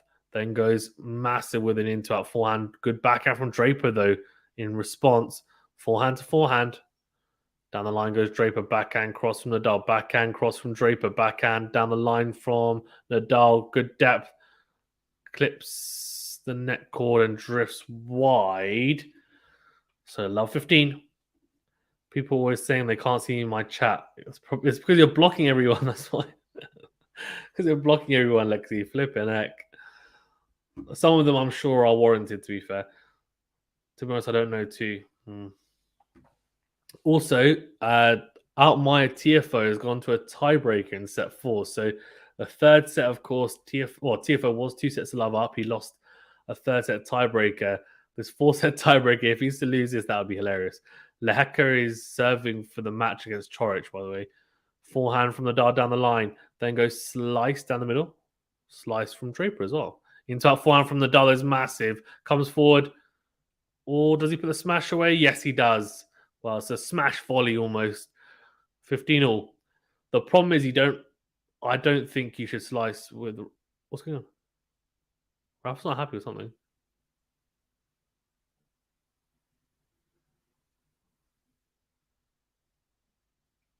Oh, so there's some floodlights on. He's not happy because they're glistening in the sunshine or something. Thing is, you don't slice with Rafa. The problem is the into-out forehand is so good, like genuinely unbelievable. Comes forward, serve out wide, then a beautiful volley into the corner. And the lob from Draper goes long. 30-15. Nia says, I remember we had banter where I had established her as a bot.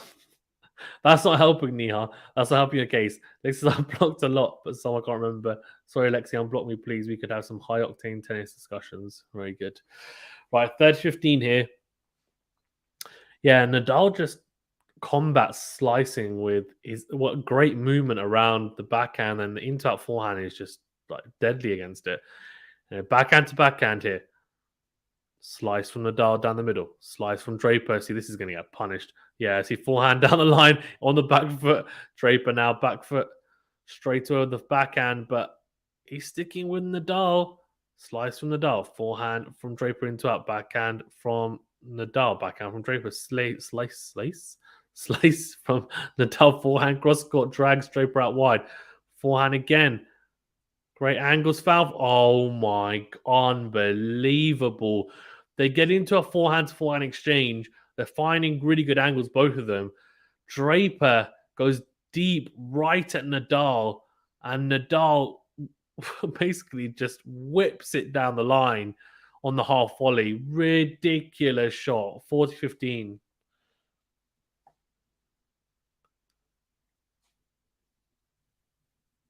Unbelievable.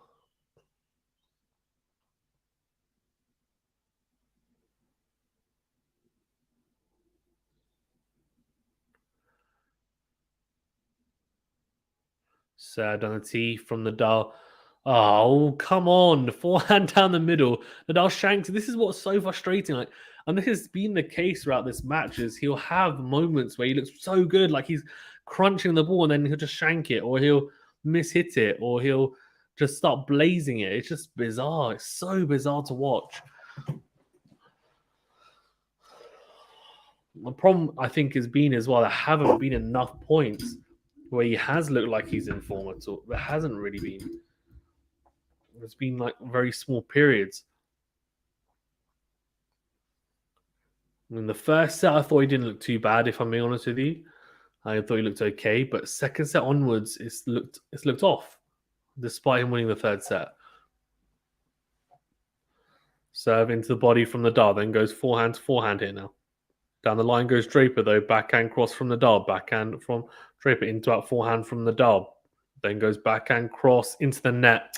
What is he doing? How many times? Can someone please explain to me how many times Nadal has been 40 love up, 40-15 up, and then has got taken to juice? It's just so poor. His conversion rate at 40 level, 40-15 on serve, I would love to see the percentage because I think it's shocking. It must be shocking. Listen, I'm still on Fazan. Okay, my brother is asking me to go with him to buy breakfast to be back in 5. No worries. Enjoy breakfast. Charge gone, says Greg. Yeah. Good serve from the dud on the tee. Forehand on the stretch. My Draper comes to the net. Easy volley, surely. Yeah. So poor. I don't know why Nadal's going down the tee on the juice side into the Draper forehand. He knows it's not been working that particularly well.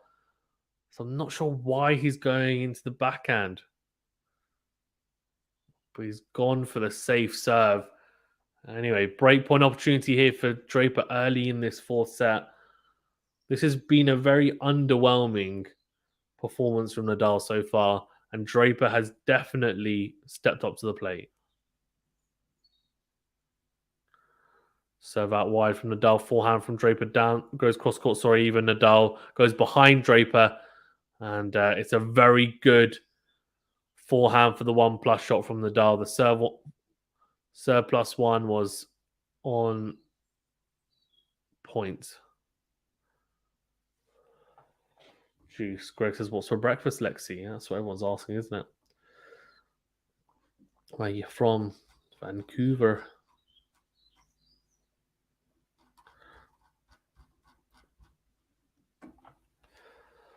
We are at juice. So at wide from Nadal, backhand from Draper clips the. He does, yeah, clips the baseline. Nadal whips it wide. Another breakpoint opportunity here.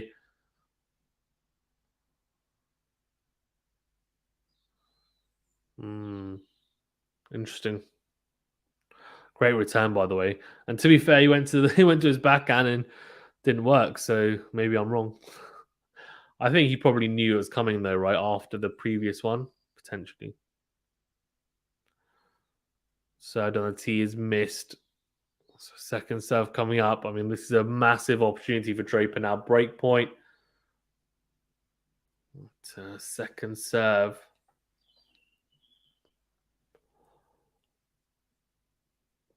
Forehand is out. What a miss. Second serve return. Oh, he's got to do better there, Draper.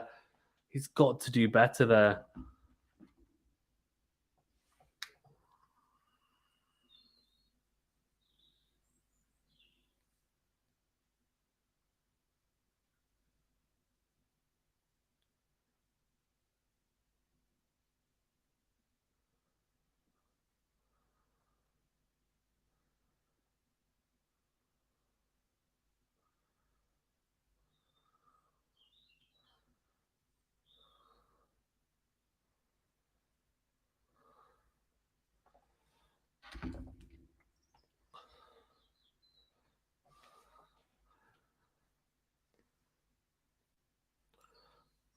Serve down the tee. Backhand from Draper. Backhand again from Draper. Backhand down the line from Nadal. Forehand cross.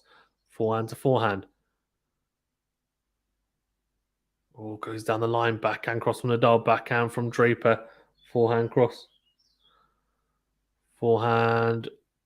He's just wide from Nadal. Again, break point for Draper. What is going on? Nadal just not able to push through this game.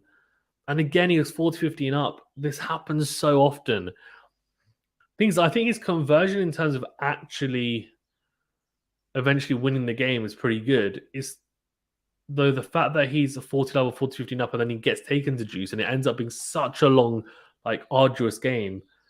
And that happens a lot to him. And he might, as I said, come out on top, but it takes so much out of him all the time. Serve is long from Nadal, long by quite a bit as well.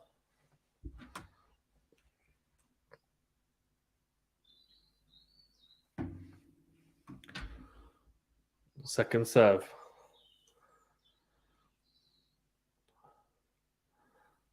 Backhand from Draper is in.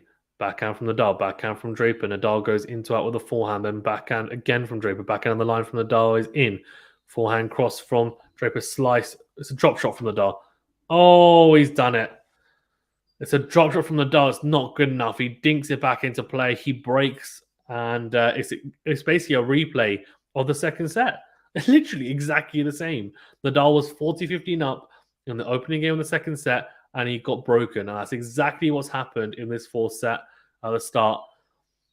This is going to be extremely tough for Nadal now because I'll tell you what, I reckon this has got 5 sets written all over it. And that is the worst possible thing that could have happened for Nadal.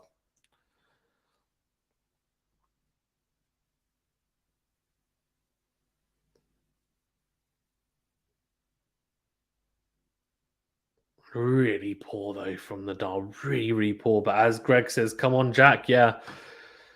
Look, I mean, he is taking advantage for sure. The form that Nadal's showing at the moment, he is stuck to his guns and he's played some consistent tennis. That's the thing, and he's just kept on plugging away despite the cramp, etc. as well. So it's been very impressive. Neil says TFO prevails, yeah, in a very tight tiebreak as well, 8-6, right? So that's a tough one.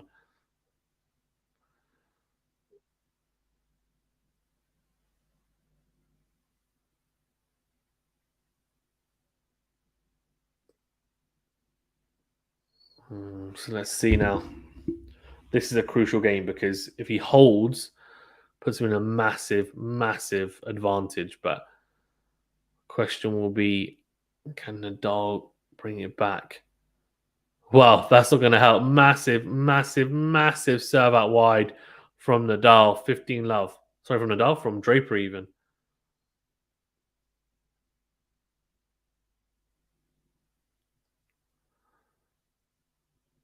Serve on the tee is long though. Second serve coming up. Oh, Wawrinka Molcan is 5-all in the first set. Neil says, was the match fixed? TFO high fives the chair umpire. No. TFO just high fives everyone, man. It's the same as just like shaking hands. That's just how TFO is, to be honest with you. 15-all. So I don't see forehand from the Nadal is into that forehand from Draper. It's absolutely smashed. 30-15. I mean, he is on a high right now. And as I said, he's young and hungry, and that is definitely showing through at the moment.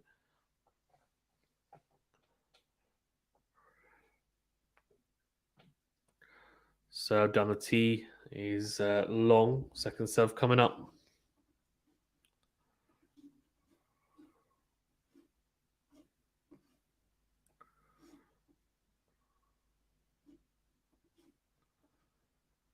Oh, really good from Nadal. Good serve out wide. Nadal finds a great angle on the forehand return, though. Draper gets dragged down, not able to make that ball back into play.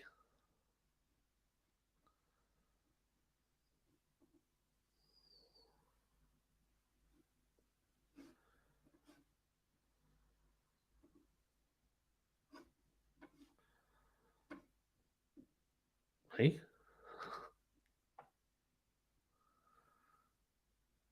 Do you just... Lex, you're eating chicken nuggets. Where are you getting breakfast from? McDonald's, Lexi. And chicken nuggets for breakfast is interesting. Backhand cross from Draper. Backhand again. Into that forehand from Nadal is in.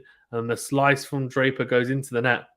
Also, I have a question. You said what you're familiar. You can't eat anything other than what you're familiar with. But how can you be familiar with something unless you try it for the first time? Interesting, right? Anyway, break point for Nadal, 30-40.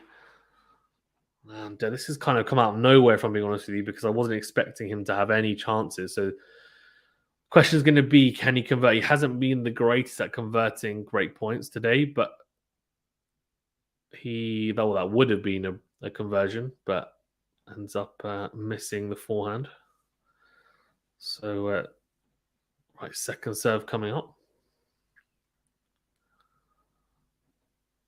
Forehand. Oh my god.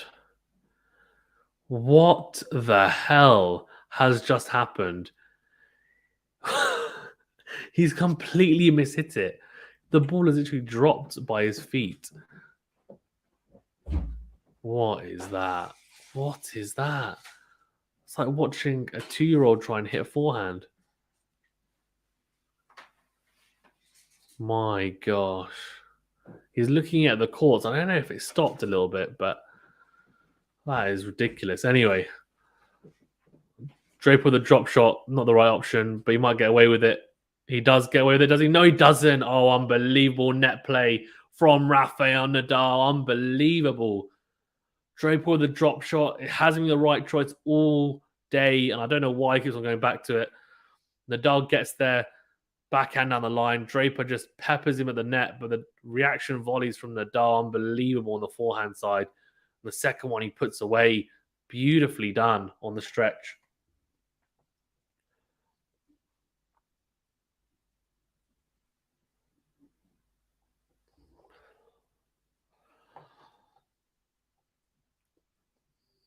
Oh, sorry to hear that, Lexi. I'm sure pancakes would be okay, though. Pretty, but yeah, it's up to you.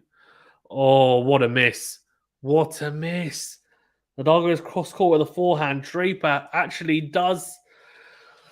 I mean, I guess it's the lower percentage shot going down the line with the 1+ shot, but he is inside the baseline and he just misses the sideline. So it's 1-1 now. And they trade breaks to open at the start of this fourth set. That is a massive, massive, massive, massive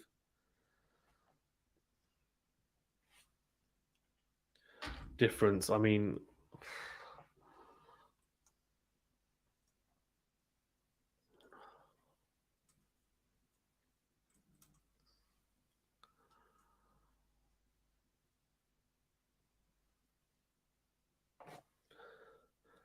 Draper will be disappointed though, right? Because that was a massive opportunity to just hold, go 2-love up, and then I reckon it goes exactly the same way that the second set did. But now you feel like the momentum is kind of swung back to Nadal. Right, here we go. We're into the rally here. 1-1 in the fourth set. Nadal 2-1 up here. On the stretch on the forehand. Draper steps forward, goes forehand on the line. Backhand from the... Oh, what a pass. Draper goes down the line with a forehand. It's a big, big forehand. And he comes to the net. And Nadal with the backhand is just... I mean, this is ridiculously good. I guess the forehand on the line isn't quite... like the direction isn't quite as much angle as he would like, and Nadal passes him beautifully.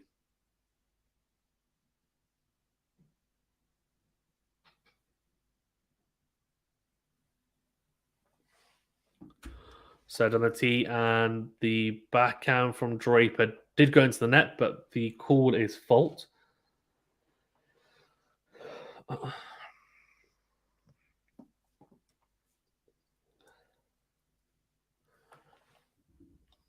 Matthew, good morning. Good morning.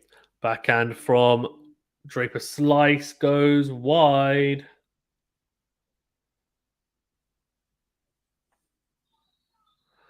It is 30-love.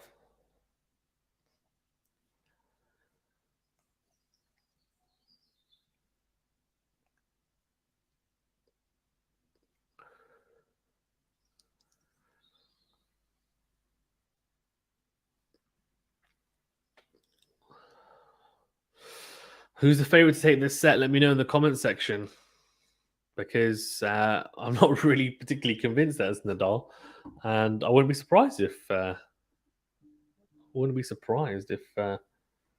Draper does take it. Honestly,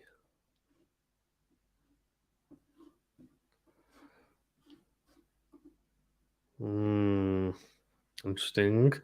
Draper just looks like he's gone off the ball a little bit. A few more arrows than maybe we saw in the last half an hour, but 78% of you have gone for Nadal, 22% Draper. Let me know in the comments, though, who are you backing to win this specific set?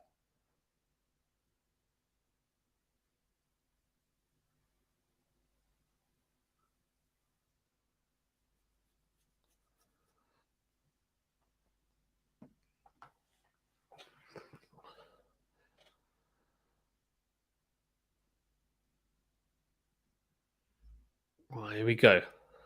40 love Nadal looking to have a pretty comfortable service game, and he does.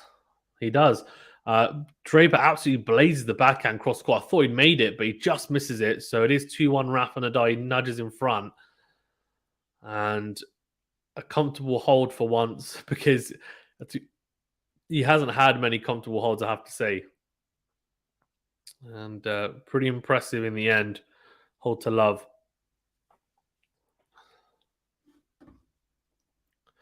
Mag says, Sakiros is out, surprised, but I doubted beforehand he'd make a run. Hadn't played in 90 days. What a chance for Runa. I mean, absolutely wrecked my bracket, and the worst thing is I can't even change it, but it's fine. It's fine. It is what it is. It is what it is, I guess. Nothing I can do about it. But yeah, gutting, really. Gutting. Shame that he's injured, to be honest. But I know you said he wouldn't make a run. I thought he'd be okay, to be honest. But considering I know he's been training, etc., but and he's more disciplined than he was, obviously, in the past. But it's okay. It is what it is, I guess. If you're injured, you're injured. Not really much to say.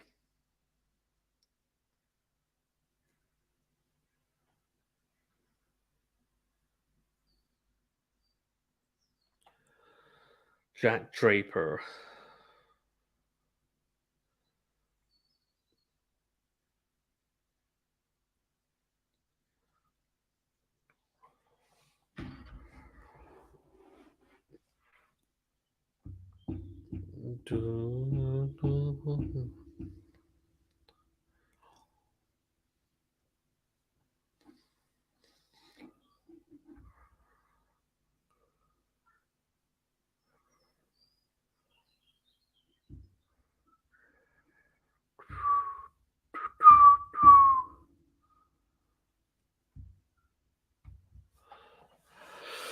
Right, so the question is, can Draper stick with Nadal now in this set? Will he fade away? It's the big question, right? Because he's done very well to stick with him, and I wouldn't be surprised if he continues to do so, but this is a real test of his maturity as a tennis player at the moment now. So he goes down the tee, it's a good serve, gets a forehand, misses the forehand though, trying to go into out. So love 15. This is a crucial game, I feel, because he gets broken here, and I don't see him coming back. His average first serve speed is 203 kilometers first set, 200 second set, 194 third set. So there has been a drop each set, and I wonder whether that's to do with the cramp. But that's a beautiful slice serve out wide, 15-1. I wonder whether that's just that might also be a factor, because I think he's utilized that more on the ad side. Right, 15-0. Oh, so it's gone miles long there. Draper said, sorry, Draper. Lexi says, is Draper okay, not cramping? I don't think, well, I don't know whether the cramp is still persisting, but he hasn't had any treatment, Lexi, so I'm assuming no. Slice from Nadal. The problem is, though, after cramp, you can feel a bit like tight and sore, so probably isn't helping. But backhand from Nadal into the net, so 30-15. That's a positive for Draper. He will take that. He will take that. He's as many 3 points as he can get, to be honest, at this stage. So on the tee, backhand from Nadal, then goes forehand down the line, backhand down the middle from Draper, forehand cross from Nadal, forehand from Draper, backhand cross from Nadal is really deep, and the slice from Draper into the net.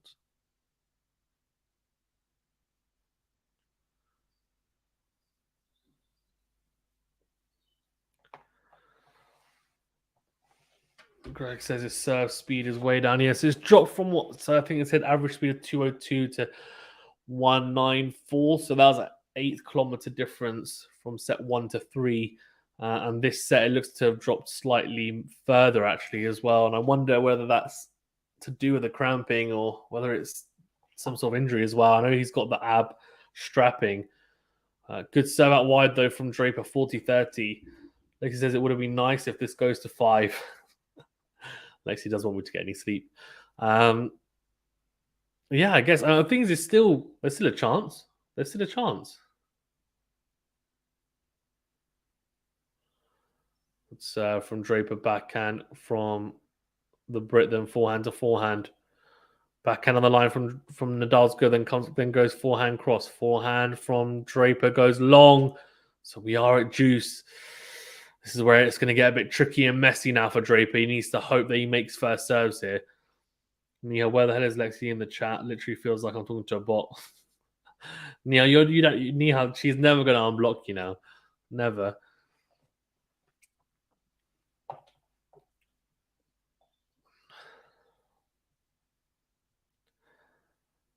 Right, juice, and here you go. Served on the tee from Draper, forehand from Nadal down the middle, backhand from Nadal, backhand from Draper, forehand into in. Sorry, even from Nadal. What a forehand from Draper on the run. But anyway, forehand to forehand. Oh, has he missed that? No, he's clipped the baseline. He's sticking with him. He's going big here, Draper. Into up forehand, backhand from Nadal, backhand on the line from Draper, forehand cross from Nadal, forehand from Draper. Nadal stretching side to side. This is massive hitting from Draper. Then goes into in. Forehand from Nadal. Oh, he's pulled up. He's pulled up, Draper. Something's happened. Something's happened. He just stopped running. Yeah, he definitely wore him down. But what happened here? This is interesting. He just stopped. I mean, it's... Oh, actually, I don't think he's getting there anyway, potentially. It's a great forehand from Nadal. Great angle fan. He says apologizes. I don't know why he's apologizing. Maybe a couple of mishits in there, maybe. But yeah, what a point. What a point. Draper was just going hammer and tongs in a die, sticking with him. Something's going on with Draper, though. Yeah, so it is that right leg.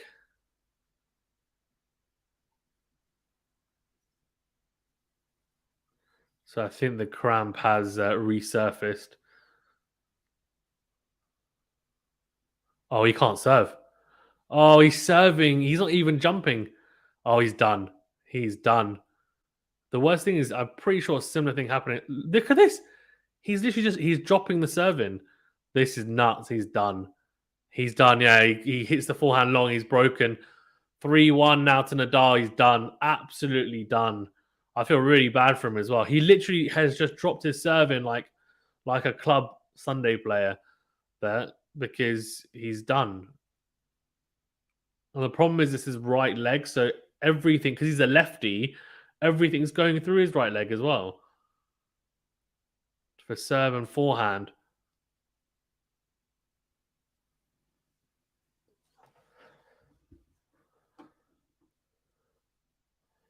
Nihal says Wawrinka doing well in the tiebreak. Greg says, oh no, Drip serving like Lauren Davis now. That is such unnecessary shade, Greg. Oh my gosh. Hilarious. Well, we have actually Pat, by the way. He's at this match, so he should be getting some footage, hopefully. Hopefully not of Draper cramping. But we're into the rally, and Draper blazes the forehand wide. 15 love. I mean, he's just going to have to try and go massive on every single shot, to be honest with you. And then hope for the best, but he's in pain. Cramping's a weird one, right? Because it's not technically an injury, but obviously it can really affect your game. It's a weird one. Very weird one. Massive serve. Down the tee from the dial. 30 love. Ace number 6 for the day. 13 for Draper.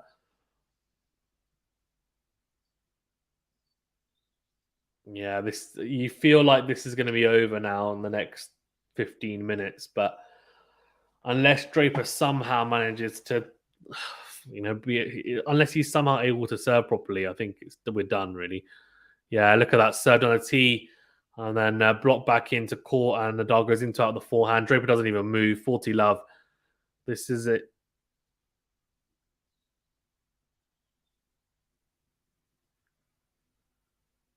This is definitely it's pretty hard to watch actually at this stage, to be honest with you, because first 3 sets, for the most part, but He's not even moving. Yeah, slice serve out wide.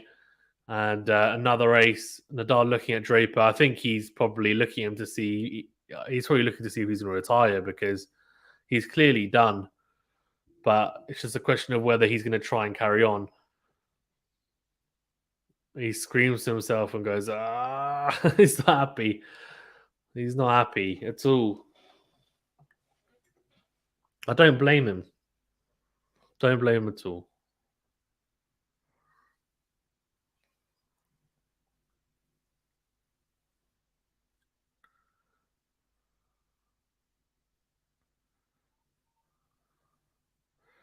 Oh, it's his shoulder as well. Oh, it's his abs. And Nadal knows all about his abs. So I think the ab injuries is what he picked up in Adelaide, and he's got two straps there. The thing is, he's still young, so he's going to pick up injuries at times. So I don't even think it's not the cramp at this stage. I think the cramp is there as well, but it's his abs, and because that's why he's not able to rotate through his serve, and that's why he's just dropping it in now. That last game, the last two serves, I think he dropped in.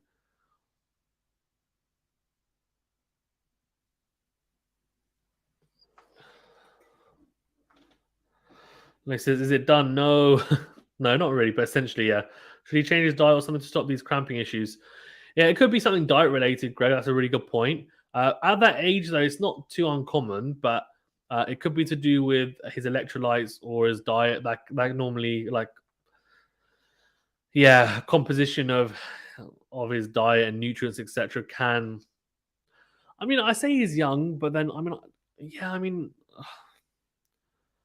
I used to play a lot of sport at his age, to be honest with you, at university. But I mean, obviously nowhere near what he's been doing. But I did used to cramp, but not that often. I feel like the fact that people are cramping quite a lot is must be an issue. But anyway, he drops his serve in. Nadal misses the return. What the Nadal, man, into his forehand as well. Oh man, this is just what is he doing? It's embarrassing. A good forehand return in the end. Slice from Nadal. Backhand from Draper. Slice from Nadal again. Into in from Draper into the net. 15 all. Can Nadal just get this done? Like, can he not do stuff like that? It's so weird. Nias is good not to have abs. You do realize that you can have an ab injury without having like actual defined abs, right? Please, like it's abdominal muscles, not muscular abs. Everyone has abs under some sort of layer of fat. Forehand here.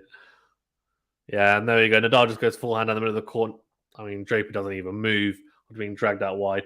They says he always has that issue. It's a recurring. If it's a recurring one, that he needs to do something about it. Is diet conditioning. Yeah, this is a very concerning sigh. I mean, obviously, it is compounded more by the fact that he's probably still growing into his body, etc. But I agree. I think Clean needs to look into it. Nadal, man, they're literally having a little. You know what they're doing? They're doing like a little warm up rally, and Nadal's missing the ball. Oh my gosh, backhand goes long, crazy. 30 all. Come on, Nadal. He's serving 120 miles an hour. Why is Nadal still 2 meters behind the baseline? Why is he doing this? Why is he 2 meters behind the baseline? Cracks me up anyway. Into out forehand, backhand cross. Backhand to backhand here. Slice from Nadal is in. Forehand cross from Draper is good. Forehand from Nadal. Drop shot from Draper. It's not good. So poor. He needs to work on his drop shot because he clearly likes playing it, but it's not very good. He needs to work on it. 40-30 or 30-40, sorry, even Nadal. He's got a break point, and I love how Nadal still does exactly the same thing. Even though he's dropping his serve in like 120 kilometers per hour, Nadal's still sitting there like 2 meters behind the baseline, expecting it to come at him at like 200 kilometers. It's just so funny. He's faulted off that serve. Bloody hell. It's not good. I mean, he's done. Why is he? I don't know why he's still playing, but anyway. Forehand to forehand here. Misses the forehand, so he does get broken. 5-1. Nadal 1 game away from taking this first round tie.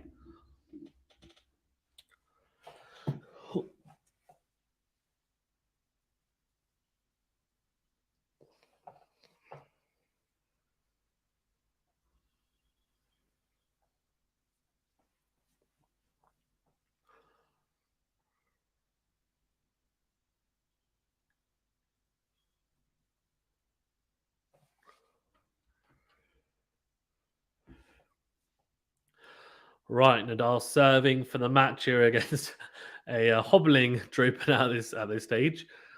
I do feel bad for him, and yeah, Pat actually met him, I think, so he had a chat with him, and yeah, pretty cool. We've got a little video from him talking about QualityShot, so yeah, we'll hopefully make an intro out of it. We've got another player as well. We've got a couple of players. Anyway, forehand to forehand here.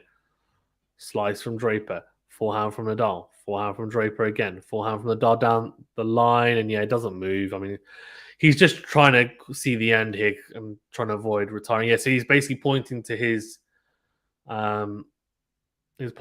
box and saying basically his abs are gone. Like he's just in agony. And that's really hard because the thing is, you think about it, when you're playing tennis, you're rotating constantly. If your abs or intercostal muscle, anything's gone and it's strained, then you're in massive pain. So wide from the dial, then goes into the open court again. 30 love.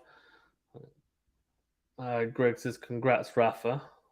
Well, yeah. Lexi says, "I feel bad for Draper." Yeah, I do too. I really do too.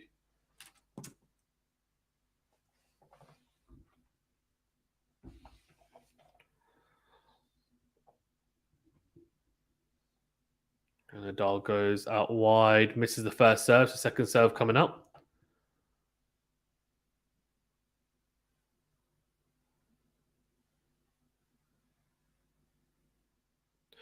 Second serve is mid. Oh, how are you going to double fault at this stage?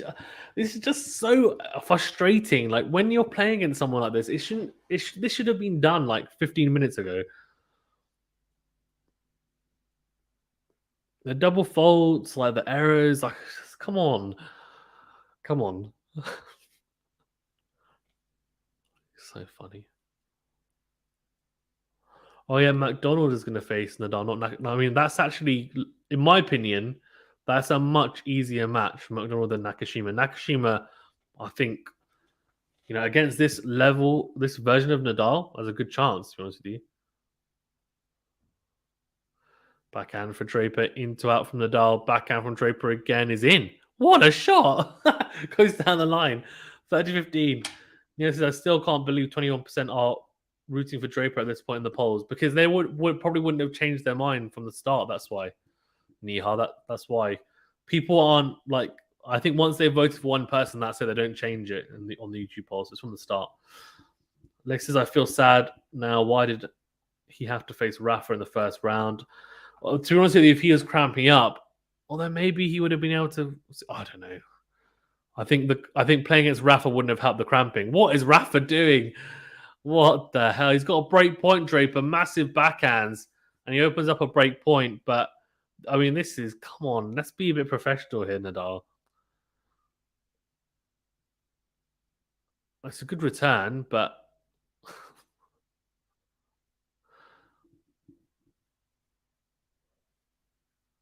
anyway, 30-40.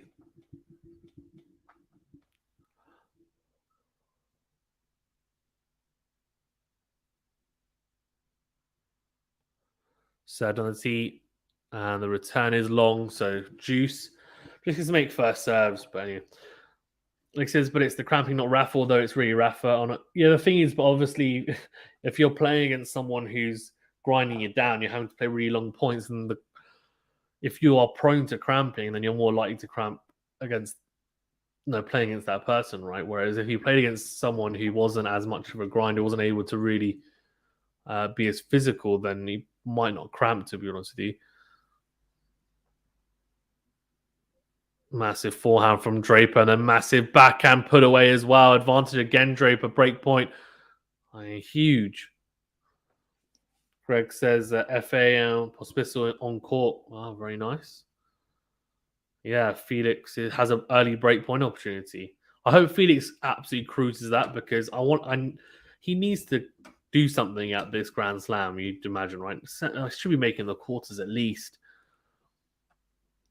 And the advantage again, Draper, so break point with Rafa serving for the match. Has he made that? Oh, he's missed it. Second serve, and he slapped the forehand. Cross score, he's missed it. Lex says, what other matches are you covering, Fazan? So we will be covering Novak Djokovic versus Carabas Bayana tomorrow. So, for day 2, and then we will probably be covering at least one other match, maybe Rublev versus Team, maybe Andy Murray versus Berrettini, maybe a WTA match. But 2 matches is at least minimum. We'll be covering 1, including Djokovic. We covered Raducanu earlier today, so Nadal now as well. I have work, so I can't cover another one, but we might start being able to cover 3 matches from tomorrow or the day after, etc. as well. So do keep an eye out. As always, we'll set the streams up day in advance, and I'll post on the community tab as well. Advantage and match point, Nadal goes down the tee, backhand from Draper down the middle, forehand to forehand here. Or forehand goes long from Draper, and I was going to say a small celebration from Rafa, but yeah, I mean, not a massive celebration, but just like a come on. Rafa just talking to Draper, I think probably saying to him, hope you're okay. He's saying it's just my abs area's gone, and he's like, well played and blah, blah, blah. But yeah.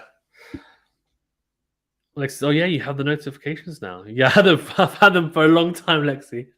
Yeah, to be fair.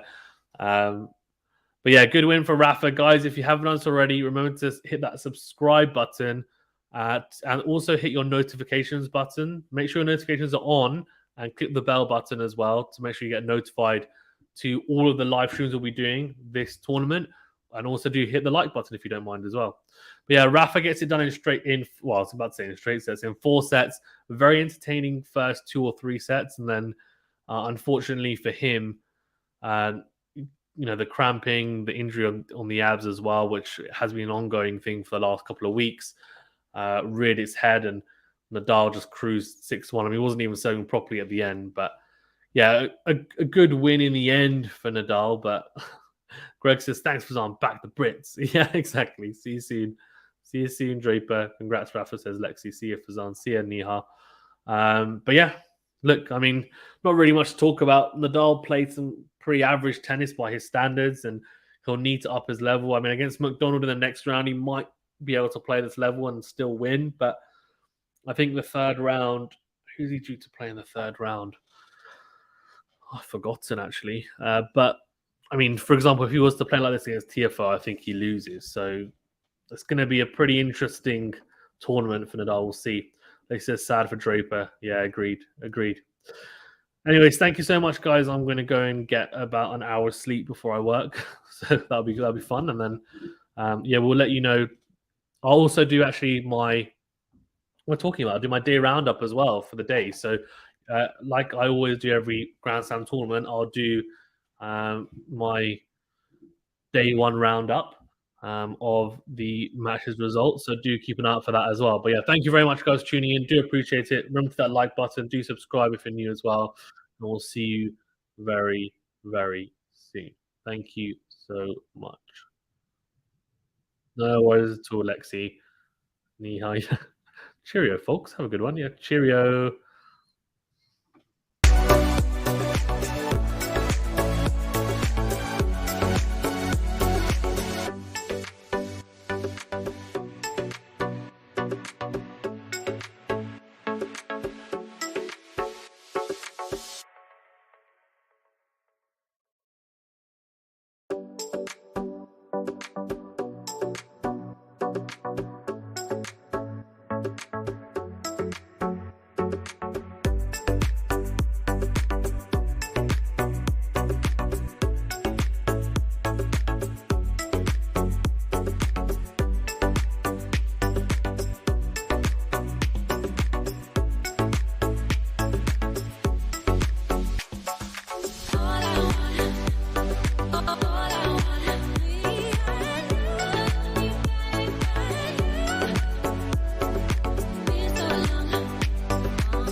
Yes,